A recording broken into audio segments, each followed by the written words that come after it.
Good job. You spent a lot of time in South Florida. He was a national champion with the University draft pick by the Jets. Well, it's taking a little time. Well, you're a Joe Namath fan. Well, I love Joe Namath. Yeah. And he was a great talent. He had that arm. His legs weren't so good, but his arm. And they'll get it together. It's taking a little time. Well, you're a Joe Namath fan. Well, I love. And, you know, look, we had a couple of Super Bowls with the Giants. The Jets have been having a little bit of a hard time. And, you know, look, long and progressing. And long and progressing. And, you know, look.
Well, I love you, dumb zone, for all you give to me. Sports and comedy.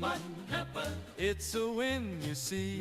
Win, you see. 4 episodes a week. Let's get our boys out of poverty. So go and grab your buddies. It's time to get more subbies. Now come into a sock. Blake's talking Argyle, that's for sure a lock. Arrowhead water, always kept in stock. Saving all his earnings, hoping Lindsey Sterling gives him a heart to Jake has got a story. Maybe it's a camp spin. It's the only news you need. Yeah, he's got a cat now. It cost more than my car. Wow, he's the champion of sobriety now. Dan's mic keeps moving, think he has a cough. Now his wife's at book club, so tonight it's jackets off. Gets an order in at Eatsy's from the salmon trough. Put it on a burger or a nice pilaf. Yeah!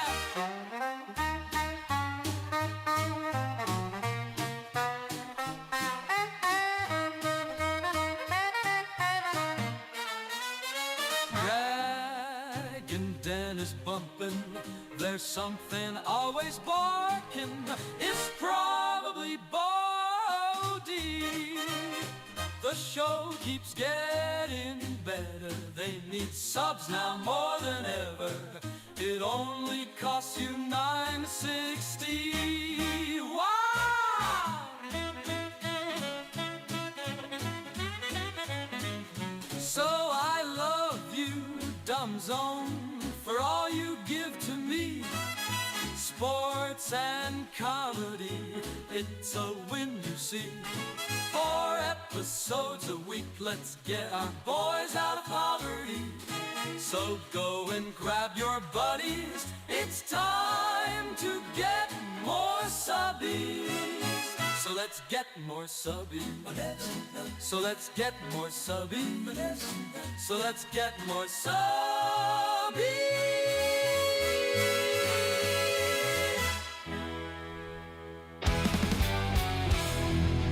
The key to muscles and wealth, it's game day mental.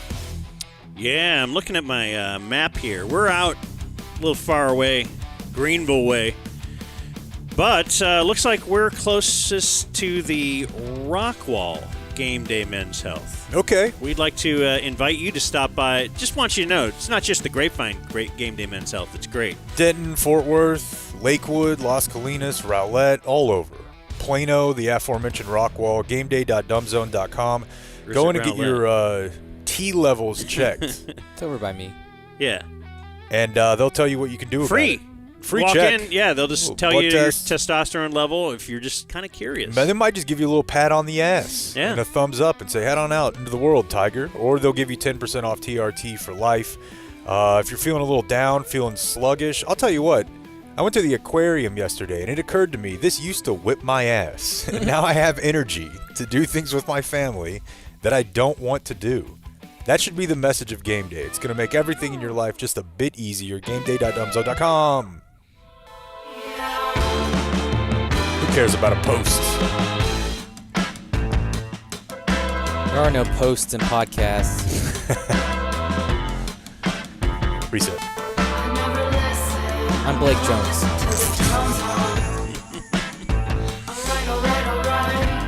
Are you beaten already, man? No. The week just started. No, not at all. You have a case of the Mondays? No, we're out in Beast, Texas. I'm feeling great. What do we call this? Beast, Texas. Is it? What city are we in? I feel like you got to go further, but Gilmer. yeah, Gilmer's East Texas. We're in Campbell, which is fending off defieldization quite well. Still very field. A lot of fields out here. Yeah, we're kind of in one. Yeah, every time you say Texas is going to fill up, I think you need to drive an hour east and west. I take the long view, man. You're right, north is filling up, but there's a lot of land out here. Get you a piece? Depends on the price. We're here at the behest of Serena. God, I'm sorry, dude, but that's a hot name. It really is. You remember Serena Altschul? No. MTV VJ? She was kind of an early, whoa, they can look hot and look weird too. You know what I mean? That was a moment in every man's life. Yeah. No, weird might help. What was her name? By the way, I'm looking at Wiley to Campbell here, and I totally get why he's got the zest. This is a It was a nice drive. 9-iron. For Blake. And the altitude.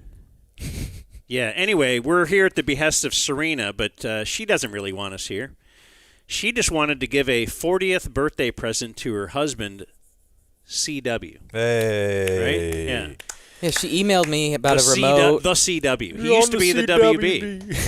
He emailed me about a remote. Hey, come out to my house. Yeah, this all sounds awesome. It's for my husband's 40th birthday. Oh.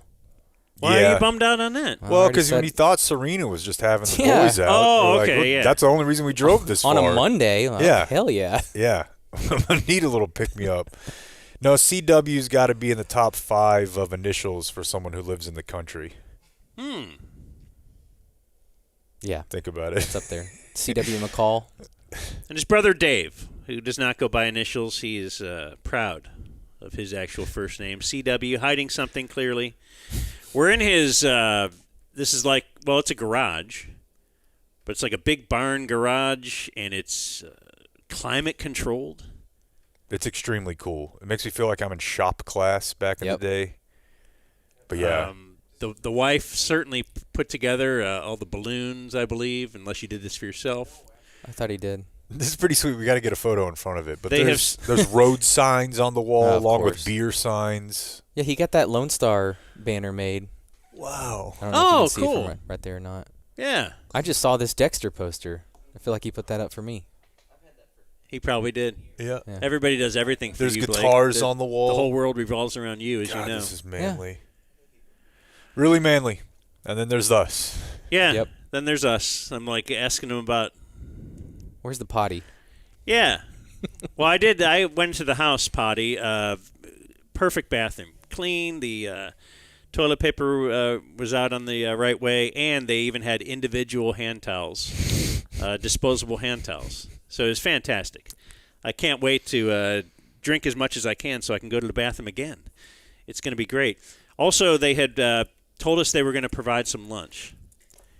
And then I got intel over the weekend that indicated Jake was not going to get lunch. Yeah. And Blake texted me late last night and said, hey, I need your lunch order. I was like, Jake told me he's not getting lunch, so I don't want to be the only one. And are you getting lunch to Blake? And Blake's like, do you know who I am? Of course. Someone just offered me free lunch. Yeah. Even if I don't eat it there, I'm boxing it up, I'm taking it home. Yeah. I'm Blake. Yeah. And then I felt better. Good. When I ordered my But I feel like I learned that from Jake. broccoli You shrimp. did. There's very few except I'm not a huge Chinese takeout guy. I just don't. It's never been my. Ever since the Kung flu. No, I don't. And I like Chinese food, but also I got to tell you, I'm a big fan of. This is not even a live spot. The best value in the game is the Eatsy's omelet. They don't have it priced properly.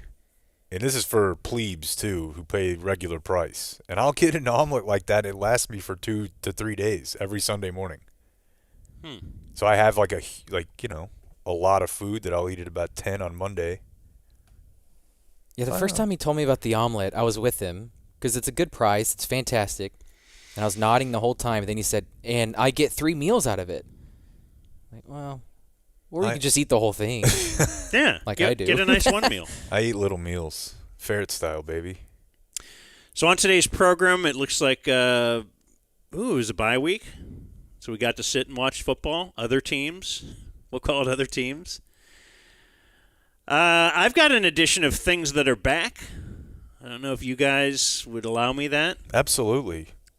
Anytime. We can possibly do today in Twitter because I feel like the Sydney Sweeney clip was going around. I want to go beyond the clip, but I think it hits better today after her recent movie just bombed, by all accounts. Yeah, no, by the accounts, meaning the studio's P&L, that account, struggling. It was one of the worst openings. But she still got paid, right? Yeah, I'm sure she got paid. It'll affect her ability to get paid going forward. Yeah, right. Well, people like jugs, dude. Yeah, well, I feel like she's going to be doing just fine. Titties are a dime a dozen, my man. Not those. Yeah, really? Then let's see how many. I mean, you got to have. Dolly Parton can sing. You guys forget that. She writes songs. All right, predict right now. In 5 years, she'll be busted. You think the most famous titties will be someone else's? Yeah. Okay, write that down, Blake. Yeah. Okay. 2 years? But do they have to be like natural titties? Because that's what makes her special. Is like that's. All I'm saying is the most popular titties. Yeah, it won't be her. You're saying it won't be her? Because I think they have staying power. Pamela Anderson holding up phenomenally in her career. Former best titties owner. I thought she looked rough now. Well, yeah, that's my point. She didn't have best face owner. She had about a 5-year window. She actually went natural, though. Have you seen what Sydney Sweeney looks like? Like normal? No. She's your kids might say 6'7". Mid-knee Sweeney? He's mid-knee Sweeney, bro. Blow me up. That's phenomenal. You can't live off titties forever. You got to be able to do something else. Or just being hot is not going to work forever. Like Emma Stone we were talking about. Well, I won't take any of this negative titty publicity from you. I don't want our show to be the show that is anti... I need tits plus. This is a new economy. You just got to learn some new stuff. All right, so... When did Jake become so highbrow? It's not highbrow. First of all, I'm the one having the ass forced out of culture on me. I didn't ask for that. Forced out of culture? Yeah.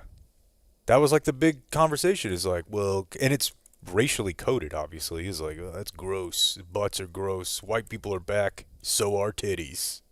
That was like the whole message. Yeah, it is racially coded. I have thought this is an interesting, well, maybe it's not interesting. I think it's interesting because I thought it. And whatever I think, the world revolves around me and my thoughts, and they're all interesting. And just that with the lip filler and the big butts and everything. Not all the big butts are fake.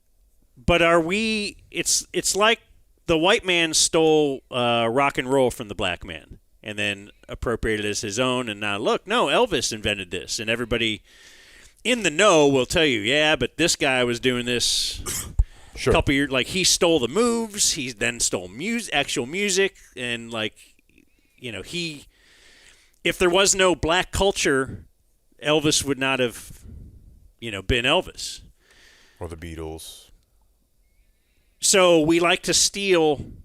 The white man likes to steal a lot, land, just whatever it is. And now the white woman is like, wait, I want equality. I want to steal stuff too. And it used to be like the stereotype, and it would be considered a negative, like big lips on a black person or a big butt on a lady. But now it's the white women are they want to have that because they're actually realizing, wait, we were kind of being racist when we said that the big lips were bad because actually they're pretty great. And we want them now too. Yeah, there's something to but what you're saying though is just in general, mass culture, mainstream culture is typically affected and set by minority culture. right? Like that's been the case forever. Is that true? Yeah. Okay. I mean, think about it. Like you think I have not I don't thought think about that the Aflac duck is rapping of his own accord. I think it's probably because like black people made rap music cool, and then it filters to a point where you've got like really lame white people doing it. Not all of lame, but do we steal stuff from all minority cultures? I mean, I'm wearing Jordans today, right? These are Michael Jordan shoes. Like, who set the culture more than Michael Jordan for a 20-year period? And guys wanted to That's why I eat dress pizza. like Tiger Woods if they were playing golf. They didn't want to dress like Phil Mickelson. Seriously, I mean, this is everything. Yeah, but it's every, Tiger all Woods of was culture. those. You mentioned two enormous superstars who were the greatest in their profession. Okay. Can we that's have a white? I mean, Trump sets culture. Yes, he does. So He does, and that's a big part of his he's appeal. an enormous Do you think- superstar. in general, I would say that most of your your popular movie, like Fast and Furious, was the most popular movies of my like youth and into my those movies have barely any white people in them, other than the white savior guy Paul Walker. But it's like a street, gritty, like Latino and black culture. That's typically setting whatever else everybody's doing. Common complaint of minority communities that they don't really ever see the. I don't know what it would look like, but the benefit of setting culture just kind of gets taken. Again, my aunt saying the term bling bling when referring to her jeans when, a 16-year-old Lil Wayne was rapping that song and the rest of the lyrics were about coming in a woman's throat. I thought your aunt had come up with that. No. The bling bling thing. But yeah, no, it's an interesting point. I don't think that she'll be I don't think Mid Sweeney will be the top tits. Midney Sweeney. How's your weekend? Let's do a weekend check. But I want to tell you, on my way here, I talked to Dan. Ooh, Dan. My buddy at Flooring Direct, who I've known for decades. He used to be Dan the Dish Direct man. He's now the Flooring Direct man, and they will come straight to your house. He tells me things are going great. Loves the reaction. People are enjoying the big deals they're throwing down now. And I said, well, do we need to change the copy points? Because you had on there before that if you order any in-stock carpet, they will have it installed in your house before Thanksgiving, or they give you $500. And I say, Thanksgiving is... Dude, it's rapidly approaching. I mean, it's... The holidays are approaching. Bearing down on that ass. He said no. We are still honoring that. Wow. So, yeah, if you want to get that house spruced up in time for Thanksgiving, which is The holidays are approaching. rapidly approaching, check out Flooring Direct. Flooring Direct DFW. Yeah, I thought you were going to follow up on that a little bit. DZ. FlooringDirectDFW.com/DZ. They got 40% off select installed flooring with in-stock carpet starting at just $199 installed with pad. Bring the store to you. They'll clean up all your furniture. They're not going to leave your house a wreck. You can spruce up that holiday season around the house stress-free because they come to you. FlooringDirectDFW.com/DZ. Our pros are the nicest. We've got the best prices at Flooring Direct. New floors, man. All right. As usual, I'll start. Well, I was going to start it because go for it. Mine is usually more boring than you guys. You're exciting. But Blake didn't travel to eat filet mignon with Les Ebersol or whoever he hangs out with this weekend. Yep. I was reminded of it, too. Dick Ebersol, right? Les something else. Les Moonves. There you go. So you heard on Friday that I had pulled an Imari Diamarcado where I got a text from my wife that her plans have been canceled. She would be eating dinner with me. Did not have her, friends night. She did end up having a friends night Friday, which was great. Apparently she played pickleball, came home and told me I must play. Mm-hmm. And I'm going to I'm trying to hold out as long as I can. We'll grant you a waiver. I don't want to ever. No, I don't want to. I've played. I don't one want to game. do it because I'm going to play. I don't want to play pickleball with her and her friends, and I'll just destroy them. Gross. Well, okay. I would destroy most people in pick. You just don't understand the just the natural hand-eye coordination talent that I have. I actually and do. I see these old people playing pickleball, and I actually do. I'm I don't wanna be jealous part of that. of your hand-eye coordination. Always have been. However, pickleball requires a little bit of a motor, which you might need from me. Maybe we'd be a good team because I don't. Yeah, I'm not going to play. Right. That's fine. I'm just putting my foot down now. That's good. If pickleball.com calls with a no doubt, man. They buy our show and title sponsor, I can be bought. I just want anybody to know I could be bought for anything. The Pickleball Comedy Festival. Pickleball is not on that Riyadh. list right now. It ain't for because my wife wants me to. That ain't that price won't do it. So then Saturday night she gives me a. This is a worse. I don't know if it's worse than the DeMarcado thing that she pulled. The switch up. Hey, actually, I'm going to be home tonight. We are already home, and we've already had dinner and everything, and she's reading a book, and then she finishes the book, and she goes, good, I finally finished it. She goes, I skipped book club today because I didn't want to go to book club to hear them talking about this book. And I didn't want, I still had the last chapter to read. Nerd. But just the informing me that, hey, you almost had a wonderful afternoon by yourself, walking around the house naked, doing the helicopter with your wiener. Yeah, because if you had been notified that was percolating, you could have contributed a little PR campaign. Baby, it's worth it to just spend time with your friends. You've read most of just the to book. talk about, yeah. You probably know how it ends. You guys will. Are you going to get another chance to talk about this book? The 90% you read. That's a good point, Dan. I really appreciate that you support me getting out and living my life too. But you didn't even have a chance to run a campaign.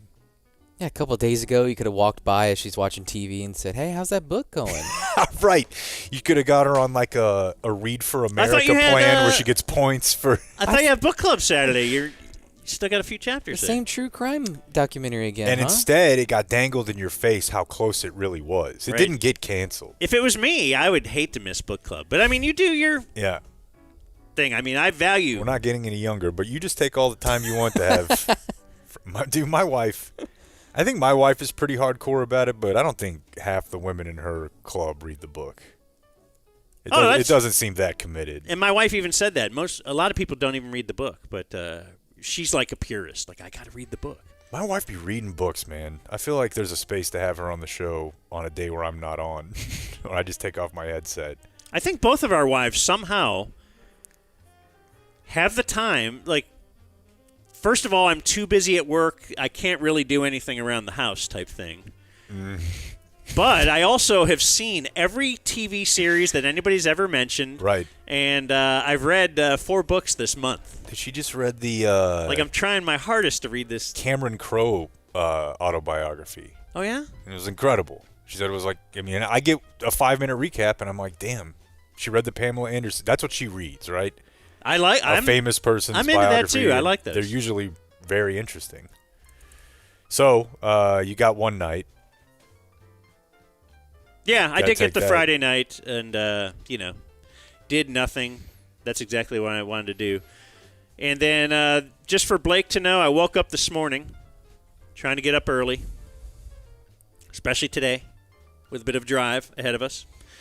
And... opened the door to let the dogs out. The neighbor must have done this yesterday, even though it was cold. Christmas lights are on. Yeah. Earlier and earlier every year, folks. This has to upset you. On November 1st, they were out in my neighborhood. And it's really upsetting. And I think I kind of stepped in it because we have a lot of Indians in our neighborhood.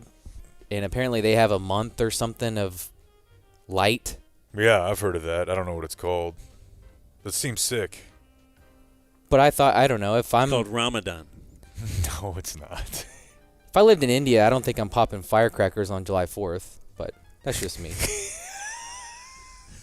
Somebody wants a little assimilation. Assimilation. I mean, if you're going to be here, learn our language. I mean, when I wave at you, you should wave back and, They don't wave. Try to fit in, but it's just me. The great Gribble Waving line. is not, what? When we were playing the Native American broadcast, he's like, You'd think they'd have the respect to learn our language. They had a Homer call back in the day. Yeah, I had a pretty low-key weekend as well, and I was ready to give Dan a pickleball pass because something that I've been pretty against, maybe coming to a yard near you under the – but the kids will like it. An inflatable. Maybe 2 because there's 2 kids. It's coming for you. Oh, so they're walking through Home Depot or whatever, and they're like, I want one. Well, or they just see the neighbors with the neighborhood is stacked. The inflatable is out of control. It's a scourge. It's easy. It's a scourge on society. I heard our buddy Brian Curtis on the Press Box pod talking about Halloween inflatables, and they had quoted a couple articles. Halloween inflatables this year broke through to being like a thing, and I saw it in my neighborhood. It's too easy. That is so what easy. Blake is saying. It's too easy to get it and have a huge decoration. You should have to kind of work for it. I don't know if this is like just what we did country thing, but we would cut. My mom had a shop, not unlike this one, so it was possible, but we would cut out like Rudolph from plywood and then paint it. My mom would paint, and then you'd put it on a stake in the front of the yard. So I'm familiar with, like, we can have stuff in our yard, but the inflatable just sucks. It just sucks. Oh, and you know what? How often do you do this? Well, the kids will love it. I'm like, anything else they'd love? Do we want to open, maybe just let them just do whatever they want all the time if the litmus test is they'll like it. Cake for breakfast. Yeah. Well, so that's coming. But I had so you're doing it. I think it's happening. You're not up for that fight. I'm not up for many fights. Are we going to talk about our filming at all? Yeah, I was going to say I just wanted to mention that. We filmed some stuff on Saturday for a big event in December, and part of it involved a scene that we shot at Dan's house where we needed Mike Soroy and his mother Vida Soroy. And they came over. The scene it involves the mom, Vida, informing her son of the death of Robin Williams. This is a scene that occurred in a listener's life back around that time. So Mike's mom, Vida, who is lovely, she's moving around great. She seemed awesome that day. She's got dementia, but seems worlds better than she did like 18 months ago, and he was kind of walking us through it. But we were explaining the scene to her, and TC was over there, and he's like, all right, Vida, so the main thing in this scene is you're going to tell him about Robin Williams dying. And she goes, oh, what? No, now she's got to live through this again. So he goes, 10 years ago, Mom. 10 years ago. But the acting that you're going to see if this thing gets run, pure. Absolutely the purest, most raw reaction to the death of Robin Williams 10 years later that you could imagine. My filming points were upon review, afterwards, because I brought it up beforehand. Like, why are we doing this at our house? We're making Mike Soroy go to the assisted living home where his mom lives and take his dementia-filled mom, drive her 40 minutes or whatever. TC had to drive all the way out there, set up all this stuff. They recorded a scene in my kitchen and then a scene in my bed, which... Wife loving that? There's a whole... I don't even know if I'm allowed to talk about it. Come on. I was surprised you just let that happen. Well, I mean, I just kind of told her we're going to be doing it. And I told her Saturday morning, so she was very upset because they're going to be here in an hour. I'm like, what? I'm not worried. I guess women are like this. But I am like, well, if you're worried about how dirty the house is, like I just live like I am not ashamed of anybody, like I'm out there putting the blower on the driveway every day, not just when we have a game stream, I'm flushing the toilet every time, not just somebody else is going to use the toilet. Like I'm, we can clean everything. I love that conversation though. Hey, I got a buddy coming over. Well, the house is a mess. Yeah, it is. Yeah, like how'd that happen? No. That's not going to reflect. I'm not here all day. You are. Well, and Jake's not going to be upset with me because I had a couple of boxes out of place or whatever. Is this shit? But so then she went upstairs and she laid down all our pictures in the Oh man! of the Did kids. you know, I'm like, have you ever seen the YouTube shot of the den? Yeah, I'm like, we're doing this every day. Wow. But then, yes, later on, I forgot that we had done this, and this is like at night. Now she's ready to get to bed, and she goes, "Who was laying in our bed?" It sounded like one of the three bears. And I go, "Oh, Saroy." Oh, that's not a good answer. And she's like, "God damn it!" Yeah. And then so now I have to stop washing the dishes, slowly trudge upstairs, and say, "Let me help you." At least the least I could do is help you. We did she took the sheets off the bed, and just because Saroy was laying there. Anyway, why did we have to do it at my house and your house? I was never consulted on anything or whatever with the videos. I didn't. And then when I was at your house, the only thing I did was babysit your kid. I think you were just there to show support. You know, it's our project. Because I stop by the shoot as the EP. I would have been happy to drive downtown. Yeah, well, I'm glad we didn't. Okay. I live over here. I was told Dan's kitchen would be perfect for this shot, so I said, "Yeah, no, it's fine." And then babysitting your kid, because we didn't know Jake's family would arrive upon the. Well, I guess we're a little late because TC texted us at the time he was supposed to be there and said, "I just woke up." Awesome. Sorry about the water. Yeah, it was a slow start to the day, but we. What time? It was like 10:30 or something. Okay. So I just want to say, babysitting your daughter is a pleasure. She's a wonderful conversationalist. She's really logical, and I don't know. I like that kid a lot, as you know. Yep. And I don't want to say I don't like your boy. Oh no. But he is an effing maniac. And everybody would say that to me. I raised two daughters, and it's like, oh, I got a boy and a girl. Boy, the boys are different. I'm like, yeah, whatever, dude, because these girls are a little wild. You've heard them. Yeah, together especially. I don't know that I've ever seen anything like this kid, though. Like, for an hour and a half straight, he's a million miles an hour. Mm-hmm. If you try to slow him down slightly, like I would see Jake, hey, you want to look at this? Ah! Screaming and crying, fake cry, lay on the ground. Hey, I want to do something. He just wants entertainment, so he'll just run himself into the wall. He's just a destructive monster. Is this what all boys are like? I think you just have a higher likelihood of getting that if you get a boy, and a lower likelihood with girl. Because Nora does have some friends at school that are, and they're chill as hell. And they're little boys that are in youth. They're gifted and talented. They're my son is very cuddly and affectionate. He's constantly but he's just mimicking words he's heard. No, I hear him on the phone. When I'm on the phone, he'll come over and just ask for a hug. He'll sit down and say, I'd like to spend time with you. It's just things he's heard. But then, right after that, dude, and I mean, we had some moments. I'm not going to hit him. I just know I have to keep it at I'm not going to hit him because you're thinking about it a lot. I just don't know what else to do. I never had this right. with Nora, but when he wants to just hit people and throw shit at people and bang into stuff. We went to the aquarium yesterday, which in theory sounds cool. There's one in Grapevine. We had a free ticket, which they're pretty proud of that aquarium for it being in a mall. And all, but maybe some lawsuits they've had to fight at Sea Life for the poor treatment of the animals. But so we went up there, and if you think about an aquarium, it's all tight spaces.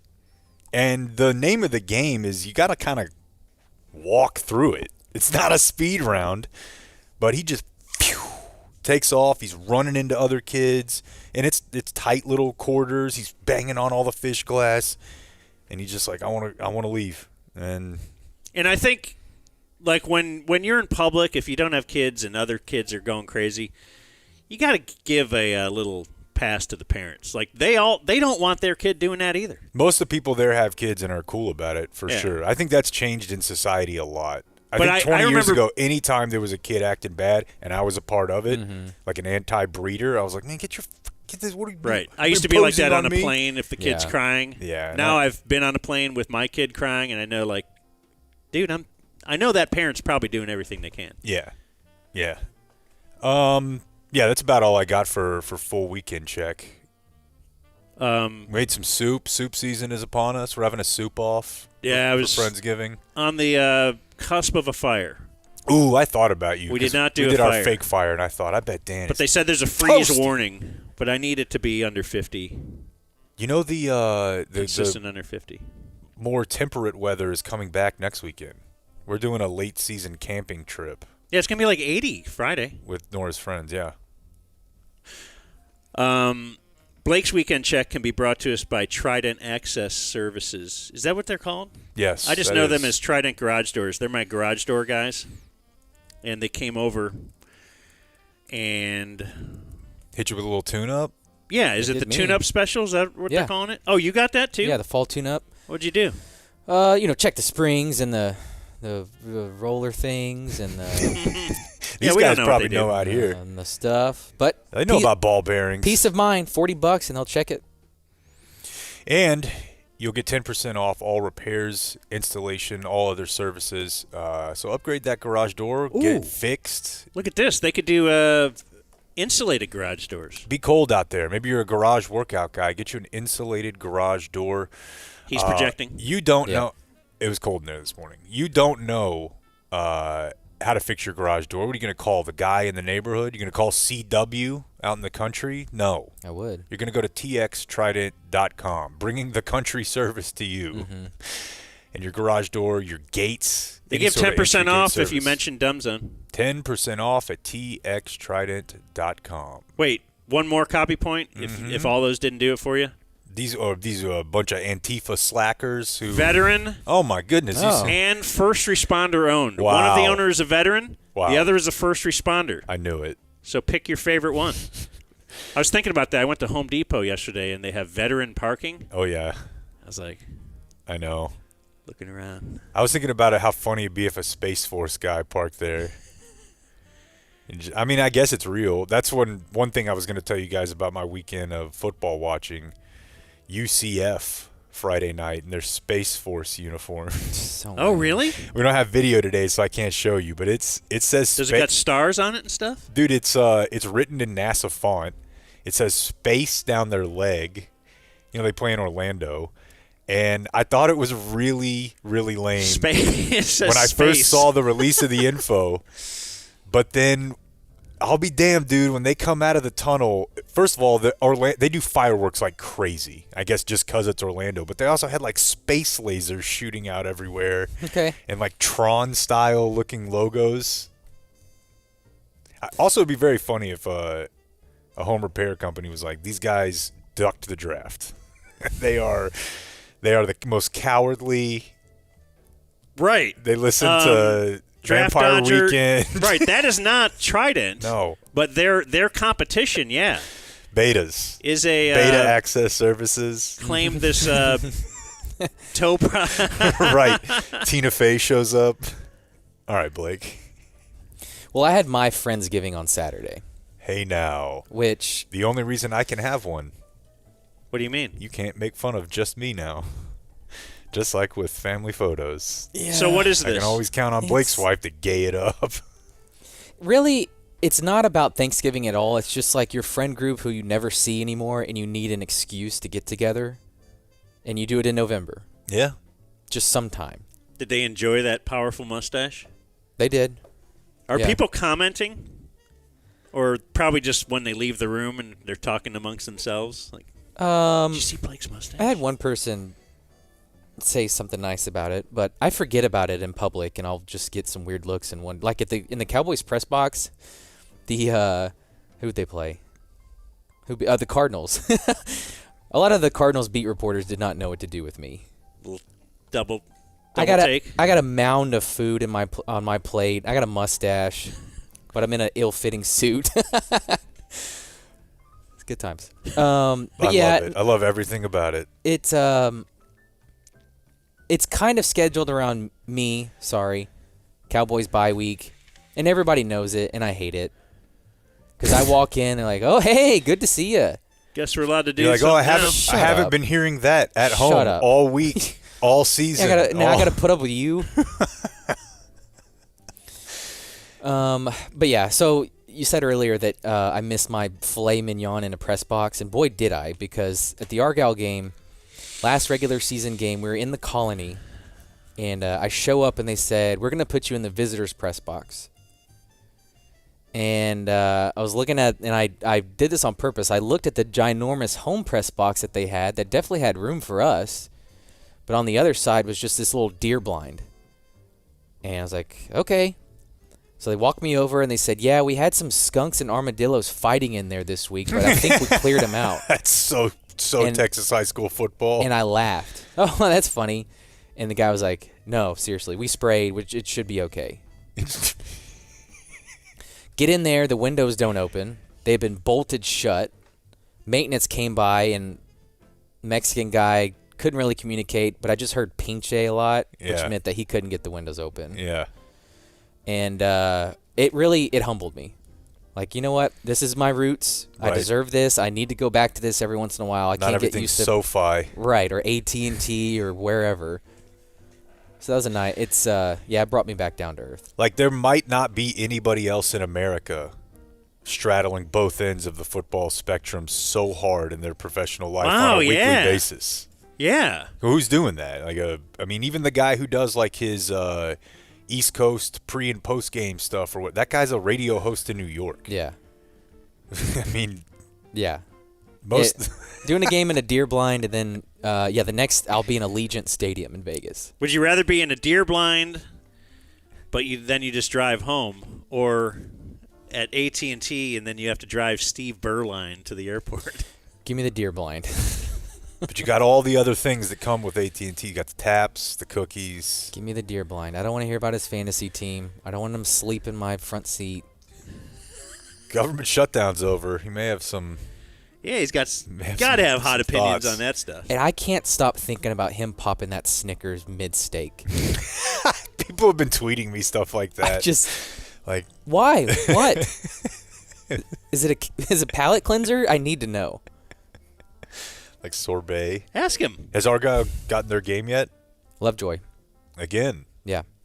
Yeah, I'm going to talk to Todd Dodge this week. Where's that? It'll be at Argyle. 5A and 6A schools if you win. The upper seats host. Okay, I thought Lovejoy, you'd already played Lovejoy. They're just also in the news for kid problems. Yeah. Okay. Yeah. I have a new ice cream recommendation for you, Jake. It's called Bingsu. It's Korean. And it's like... Listen to this effing guy. Like this guy that we used to know. Right, he's wearing a mustache. And now he's Korean recommending stuff? Korean ice cream to me. Go on.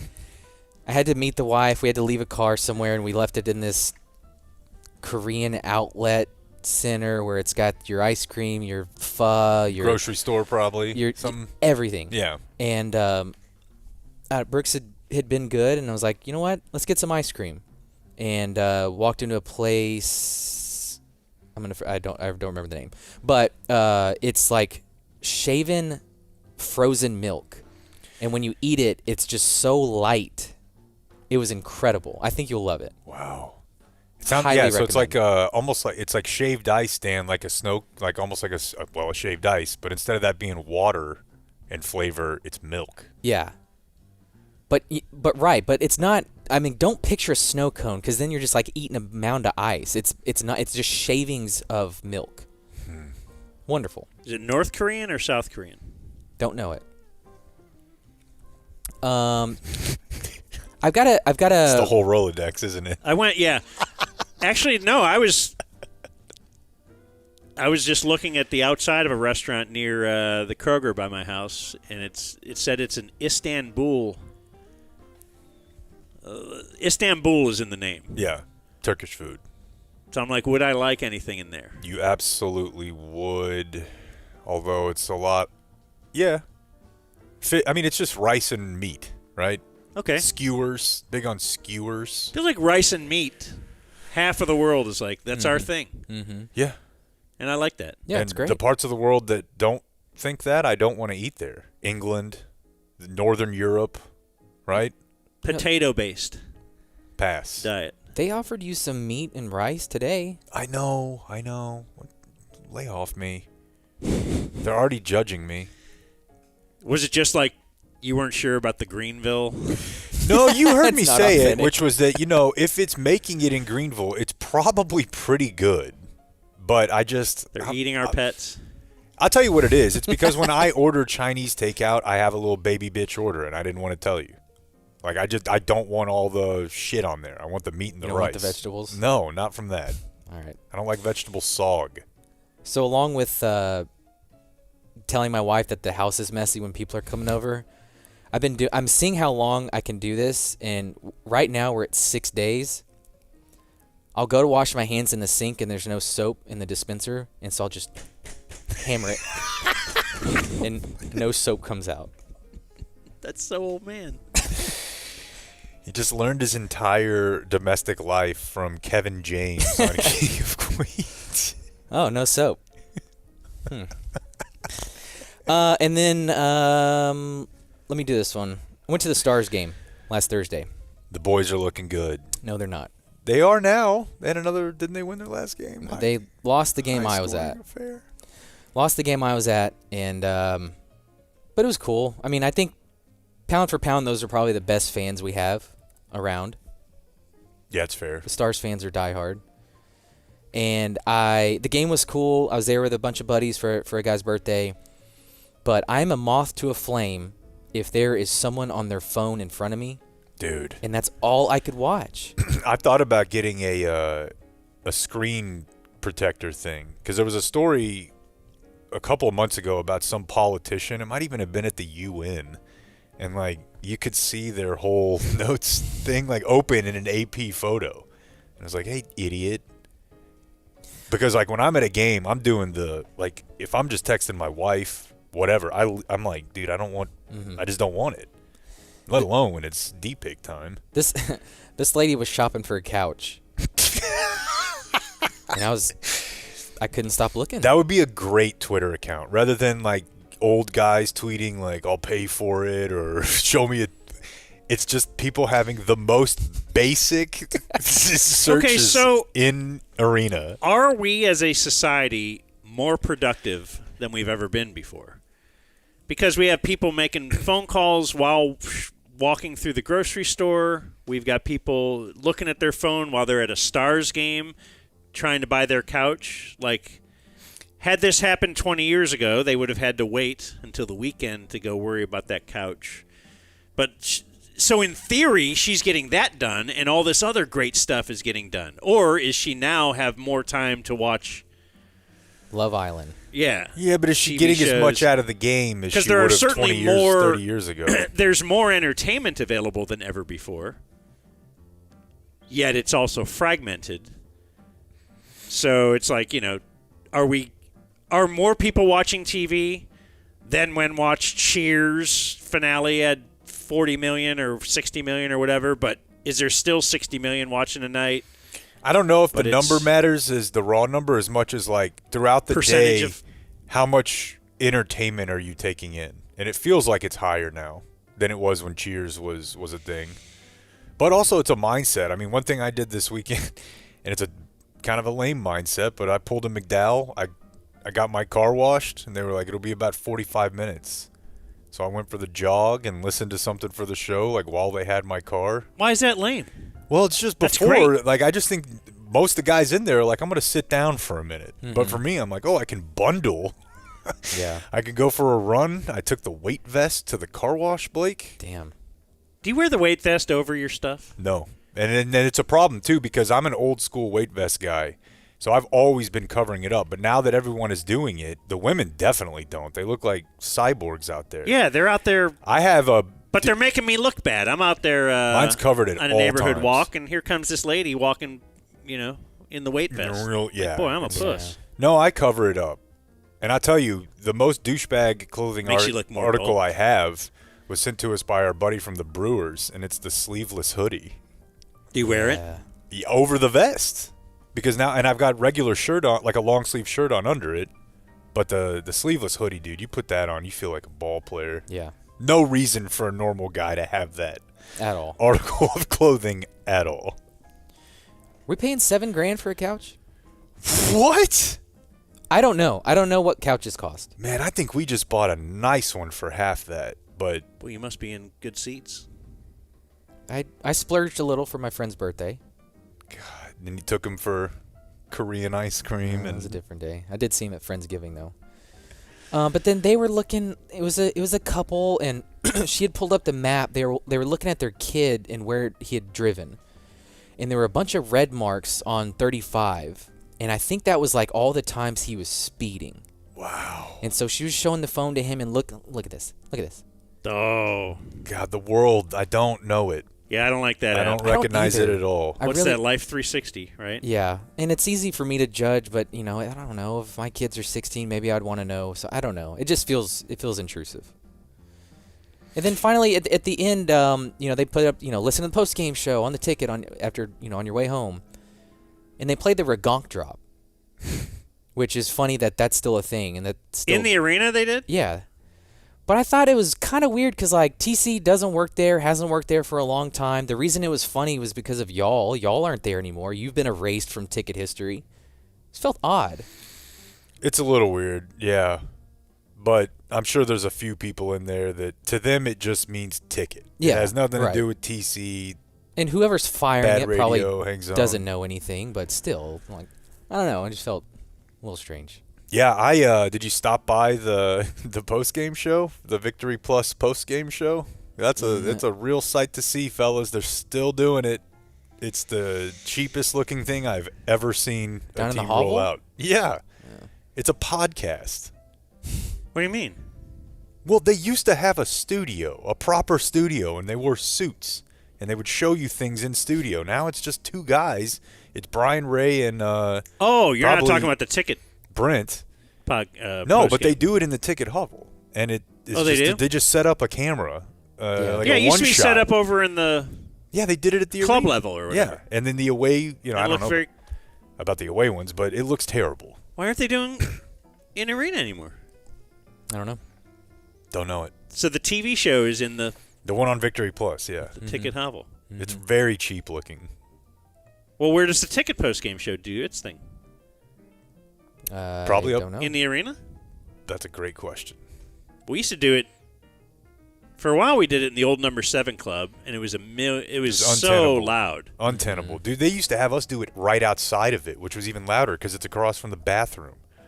And you could not get through a segment. Yeah, after a while, we do it ladies around would the- walk up and take your headset off and just, what are y'all doing? It's kind of fun. But It ain't fun for Follow. He's trying to talk hoops. No. He wanted let's talk basketball. do they still do basketball post game? Yeah, they do. Yeah, Monty and DJ. Yeah, and boy, I think it's in studio though. I don't know if these guys would ever hear this, but I love their show. I'm a Sunday morning radio listener quite often. I'm very pro Monty. Monty and DJ together, just great. Got Ham. Now, don't sue me for saying they're good. Remember how ridiculous that was? That was part of the deal. Is that I was like, man, Monty's That was a really part of the good. deal? Oh, big time, big time. Wow. Was it the thing where when they did make changes to fill our spot, we expressed a bit of dismay over the fact that Monty got passed over again? Dismay is strong. It was more like this guy's going to be. He's going to be very good at this, and No, people he are is going to very know good. about it. But back then, and that was part of the deal. It was like that we were being critical of the lineup. Yeah, right. We're trying to big up my boy. Guys, he's got one leg. Can I give him a compliment without you suing me over it? Had a fake leg. No leg. Had a No fake leg. All right. Well, as we get into the sports part of the program, we remind you that fairlease.org is a way to get you a vehicle. Imagine spending time at the dealership this weekend with all that ball going on. The dork behavior that would have been when you could have just been at fairlease.org. They give you a trade-in value. They can take a look at your current lease. If you're upside down in that, maybe it was something you signed into during COVID. You got a crazy high rate. They can help you get out of that. They've helped a ton of people get out of leases with D&M and other big leasing companies. They're affiliated with the Credit Union of Texas, which means they can get you a better rate. There's no middleman. They're going to make this easy and fair. At fairlease.org, there is no dealership you've got to go to. Do it all on your phone. They'll deliver it right to your doorstep or, your mistress's doorstep if you're hanging out over there. Whatever you want, they're going to do it. Fairlease.org. The holidays are approaching. From the wonderful world of sports. Why not a Christmas car? Oh, yeah, I like that. With magnets. Why not? Why not a Friendsgiving car? You surprise your wife during Friendsgiving, and then all of a sudden all your friends see it. Like, that's part of the Valentine's Day thing, right? That's the only part. You have to send the flowers to work. If she gets them at home, she can't show other people that she has an awesome husband. In a lot of ways, I feel like that is an area where social media helps guys get laid easier. Not just the obvious one of, like, you can hook up with chicks. But now if you do something for a woman, it's way easier for them to get to what they want, which is to show other women. Ah, okay. Yeah, Before, but then, they had to kind of like... Yeah, then that's bad for other dudes, too. Ups the ante for the poon. Because now your wife sees what Blake did for his wife. Yeah. Blake, and she comes to you, and you're like, yeah, but I was home the last 4 weekends. Then we have to start bad-mouthing our friends. Like, look, I don't know that he cares about his wife as much as I care about you. I'm actually here, and he's... You should use that. It's the main reason I don't play golf. He has used it. Good. Oh, I use it a lot. I'll follow my sword for you. Oh, no, yeah. I mean, I guess I could have been out playing golf for 5-6 hours today, spending a few $100. Come home kind of messed up. But I'm just here doing everything everybody needs. Here with the kids.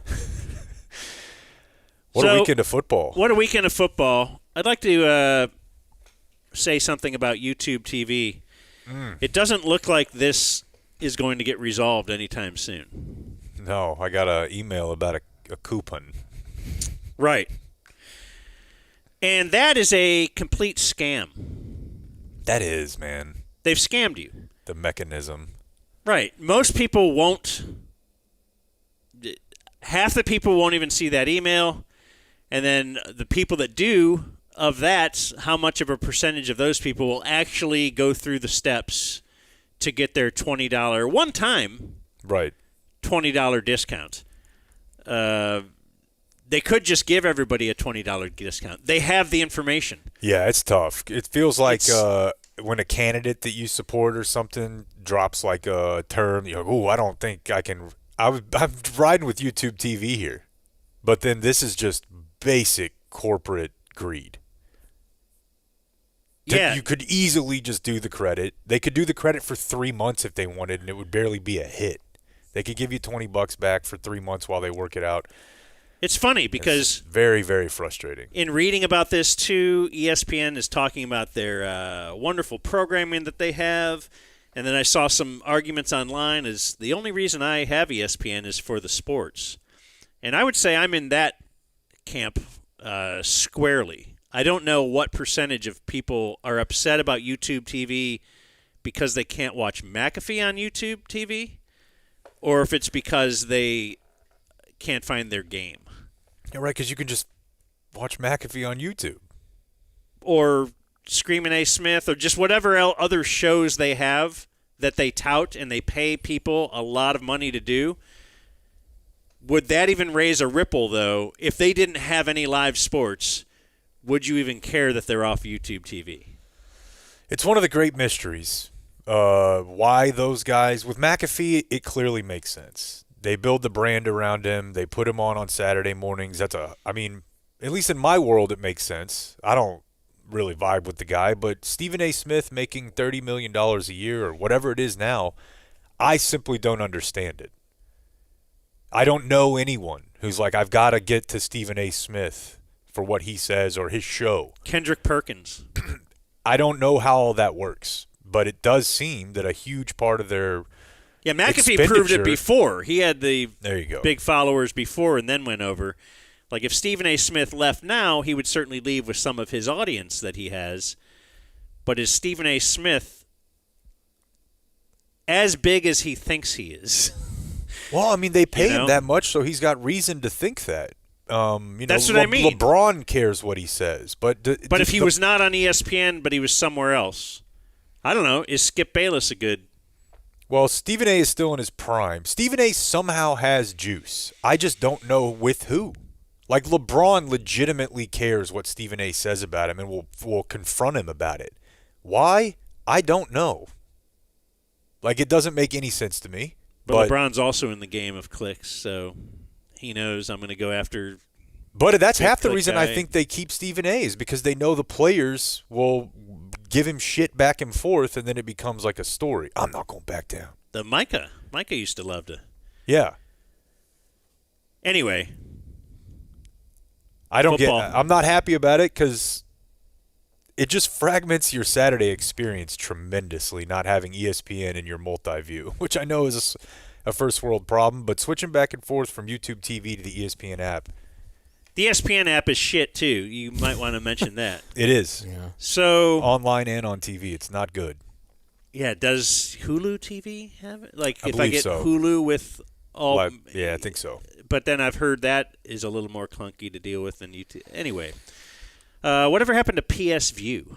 Remember that? Hell yeah. That was hot for a minute. That was great. Yeah, I have a desire to one day collect remotes that just had all of the native buttons for defunct streaming services, because I've got one with PS View still on it. Really? Yeah.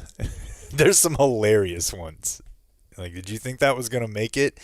You were so confident you put it on a remote button. Let's stick with input. Yeah. For the time being. Cowboys, focusing on the Cowboys for a second. Looking at an NFL playoff simulator. After the trades they've made, they've got much more defensive depth now, and taking a look at the schedule that is ahead. The Athletic says their NFL playoff simulator, a 5% chance to make the playoffs. It's not good. Just to even make the playoffs. Just taking a look at, what they have ahead. Of course, what are they? 3-5-1 right now. Yeah. The Eagles ahead of them. What's their record? Let's see here. Probably 7-2 heading into tonight. Big game for picking games too. Yeah, I'm not feeling confident that they have a prayer. I'm very conflicted. I'm frustrated because they've made all of the moves they needed to make. They just made them way too late, and they did them in a really janky order. Did you see DeMarcus Lawrence yesterday? 2 touchdowns, right? DeMarcus Lawrence, more touchdowns than CD this year. Yep. Oh, God. That was making its way around. That was a wild circumstance with the Seahawks game of and we can talk all of this, but Cowboys real quick. They got a team with Quinnen Williams and George Pickens on it. Like, I can't not be excited about that. Even if it means this year that they don't have a chance. I'll tell you this. They got to have George Pickens next year. It feels like they have to. And I keep hearing all this like, oh, you got to get out of that while you're ahead. Well, you basically got nothing for it if you only have him for this year after you traded Micah and you didn't get the defense fixed before the season started. But I think there's a pretty good chance he's here for one more year at least. But Jerry's going to die soon. Or he's going to be to the point where he's not around the team. He brought it up last week again because they made the trade for Quinnen Williams. If the Cowboys are going to win a Super Bowl while Jerry is alive, it will be with Quinnen Williams on the roster. This is the best chance they're going to have. They haven't had a player like this maybe since, I don't know, Leon Lett. Like, they just don't invest in the middle up front, and now they have a lot up front. And if that guy can be that guy for next year still, they've got a shot. They just waited way too long to do it. So, well, they didn't really have a plan. It got personal. Micah's laying on the table. I mean, it's the same thing if we're going to mention the Luka trade again, and I am going to today. But it got personal, It's a personal thing. It didn't have anything to do – they tried to objectively talk themselves into it because of the money and this and that and defense. But it was personal. They didn't like it that this effing guy doesn't treat me like I'm the owner or the GM, like I'm the boss. This guy typically ignores us.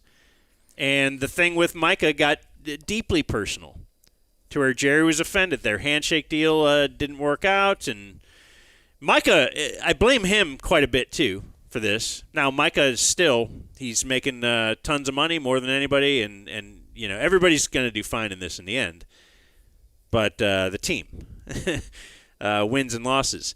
Because if they actually thought the Micah thing is going to be too expensive and I want to do some things around it, you would have handled it way different.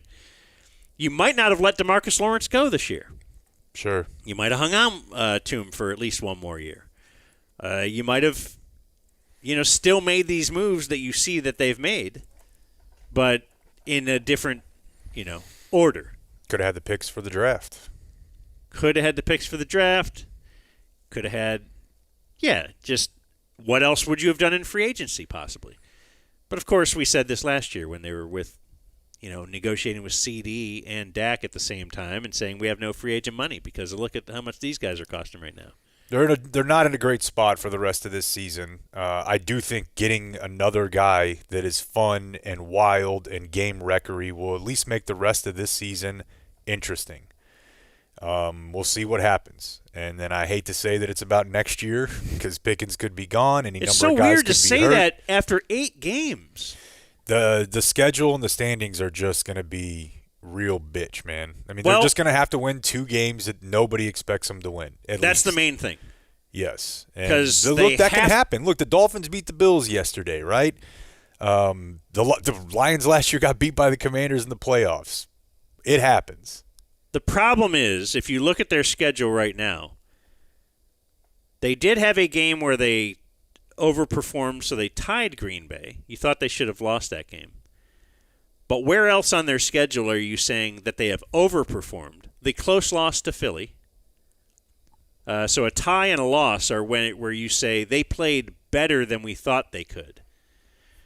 But they lost at home to Arizona with the backup quarterback.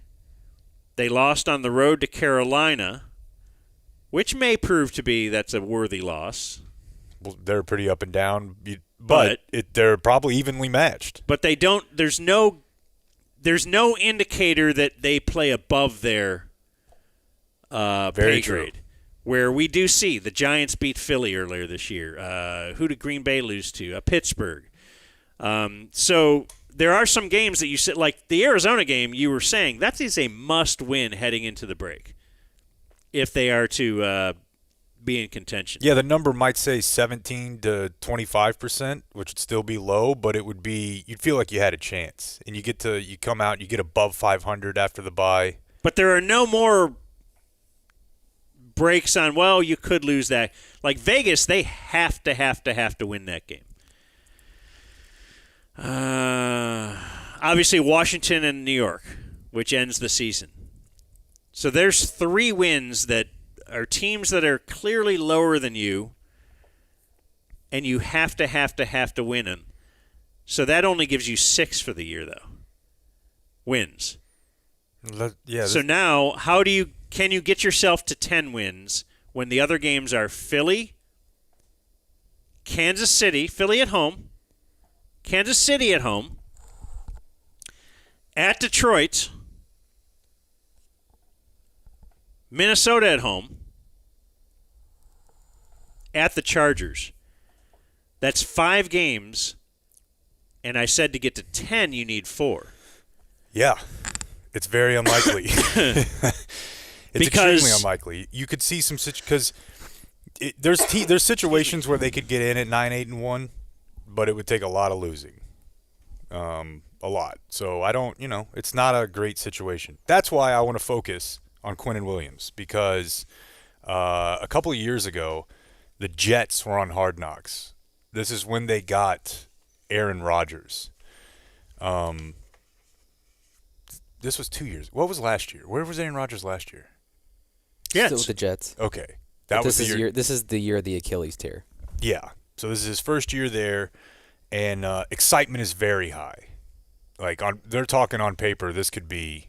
I mean, why not? This defense They added, Garrett Wilson's coming into his own, Sauce, Quinnen, on down the line, and then he blows out his Achilles 5 minutes into the first game of the season on September 11th. Quinnen Williams was featured pretty heavily in that season. You got Quinnen Williams, all you? Yeah. He had just signed his contract during that offseason. Let's give a quick plug to Community Mechanical before we get into that, just because they are another big sponsor of ours. They sponsor the Brandon Aubrey Show, which may or may not happen tomorrow. But speaking of Brandon Aubrey, if you purchase a new HVAC system between now and the end of the football season, you get a $1,700 discount. He's number 17. If he breaks the NFL record for longest field goal this year, 17 listeners get their preventative maintenance cost refunded for the year. So that's what we want you to do. Sign up for preventative maintenance with Community Mechanical. They will treat you right. If you've had another HVAC company come out and they'll give you a second opinion. And they might even save you some money like they did with Brandon. Brandon had a company that came out to his house and said, we got to replace this whole thing, $10,000. Community came out, found a part that they could fix it with. It's going to be fine. So add some preventative maintenance, and you could be in this contest. And, in fact, if he gets a 70-plus yard field goal, they will send you to an all-expenses-paid trip to a 2026 Cowboys game, plane, hotel, game tickets. So Community Mechanical, where do we got the website? CommunityDFW.com. Yeah, one lucky winner will get to meet Blake on a Cowboys trip. If Brandon breaks the record. 469-667-7290, CommunityDFW.com. Get you a mini split like CW has and I have. You have an addition, you have a garage situation, hit them up. So, just a couple of things. Obviously, the bulk of that season was about Aaron Rodgers and Aaron Rodgers. But there was a little bit of Quinnen here. This offseason, they hit the jackpot, signing four-time MVP Aaron Rodgers as their new starting quarterback. Here comes Quinnen. Shout out Aaron Rodgers for coming in to help us out. He's just a goofy guy. Just the end laugh there is just. Shout out Aaron Rodgers for coming in to help us out. Everything Quinnen Williams does is like a big guy does it. He laughs like a big guy. He talks like a big guy. Very jovial. He's got big mouth. He's just funny. Now, he was there on the scene for one of the more famous scenes from this series on the Jets, which was the Carcucci board. Solomon Thomas, who he is reunited with here in Dallas, along with his D-line coach Aaron Whitecotton. Solomon Thomas is telling guys that they should go to a play. But some guys he doesn't want to go because he's worried that they're going to be too loud, which is not something I could say. Bro, it's actually. I got bad knees. Bro, y'all be amazed. Knees start hurting. Hard knocks, y'all hear this? How good I want to go to a Broadway show. I want to eat a Carcucci board. So that laugh is Quinnen Williams when he says Carcucci, but it's all the D linemen. Wait, show. I want to eat a Carcucci board.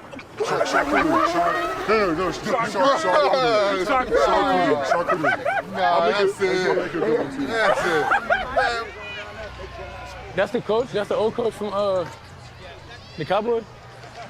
Oh, shit. That's bro? Jason Garrett, huh? Garrett. Yep. They just saw Garrett in practice, and they're like, is that? Oh, shit. Wait, this is last year? 2 years ago? Yeah, he had just got done with the Giants. Jason Garrett? Yeah. Okay, so now he's media guy? Yeah. Walking around, all right. And they just happened to see him. Just thought I'd leave that in there. About the play, I had the last episode, and they end up going to one. And it's, do you remember what it was? No. Michael Jackson. Oh, yeah, because we just got done talking about that. There's a Michael Jackson play? Yeah, it's like the evolution of his skin, music, and his skin. Okay, this is when we fully get to know Cue Ball Quinnen Williams. He's mic'd up and very aware of it. You notice they always fight every year. Players fight. Hey. You know I like when the tight ends get on the DN's ass. Yeah. You know what I'm saying? It maybe I don't know why some people feel like they're entitled, you know what I'm saying? I know, Some man. days you just need a slap in the mouth, you know what I'm saying? I want to get a shout out to my wife. She's going to be out here today. I want to get a shout out to my newborn daughter. She's going to be out here today, too. Now he's just talking to the mic when he's on the side because he knows they're listening. Shout out to Optimus Prime. I love Transformers. I want to get a shout out to my daddy. Shout out to my agent, Nicole Lynn, for helping me get paid. His Q rating may not be as high as some other interior defensive linemen. Congrats. She's smiling. Look, there she is. I know I'll be smiling too. His baby. But there's a reason Quinnen Williams just signed a $96 million contract. He's worth it. Good on, Q. Nice, good job. 95's leading the charge here. Oh, yeah. 95 is... That's the owner talking to Saleh. Keep leading it out. It's good to have your best guy go first. 100%. And that's what you have to do.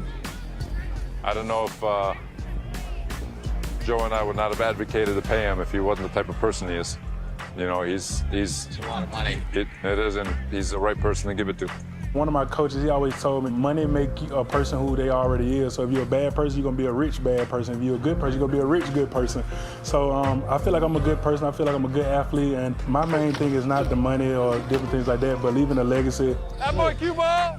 Attaboy, cue ball! The man they call Cue Ball has a habit of putting offenses behind the 8 ball. Even his own.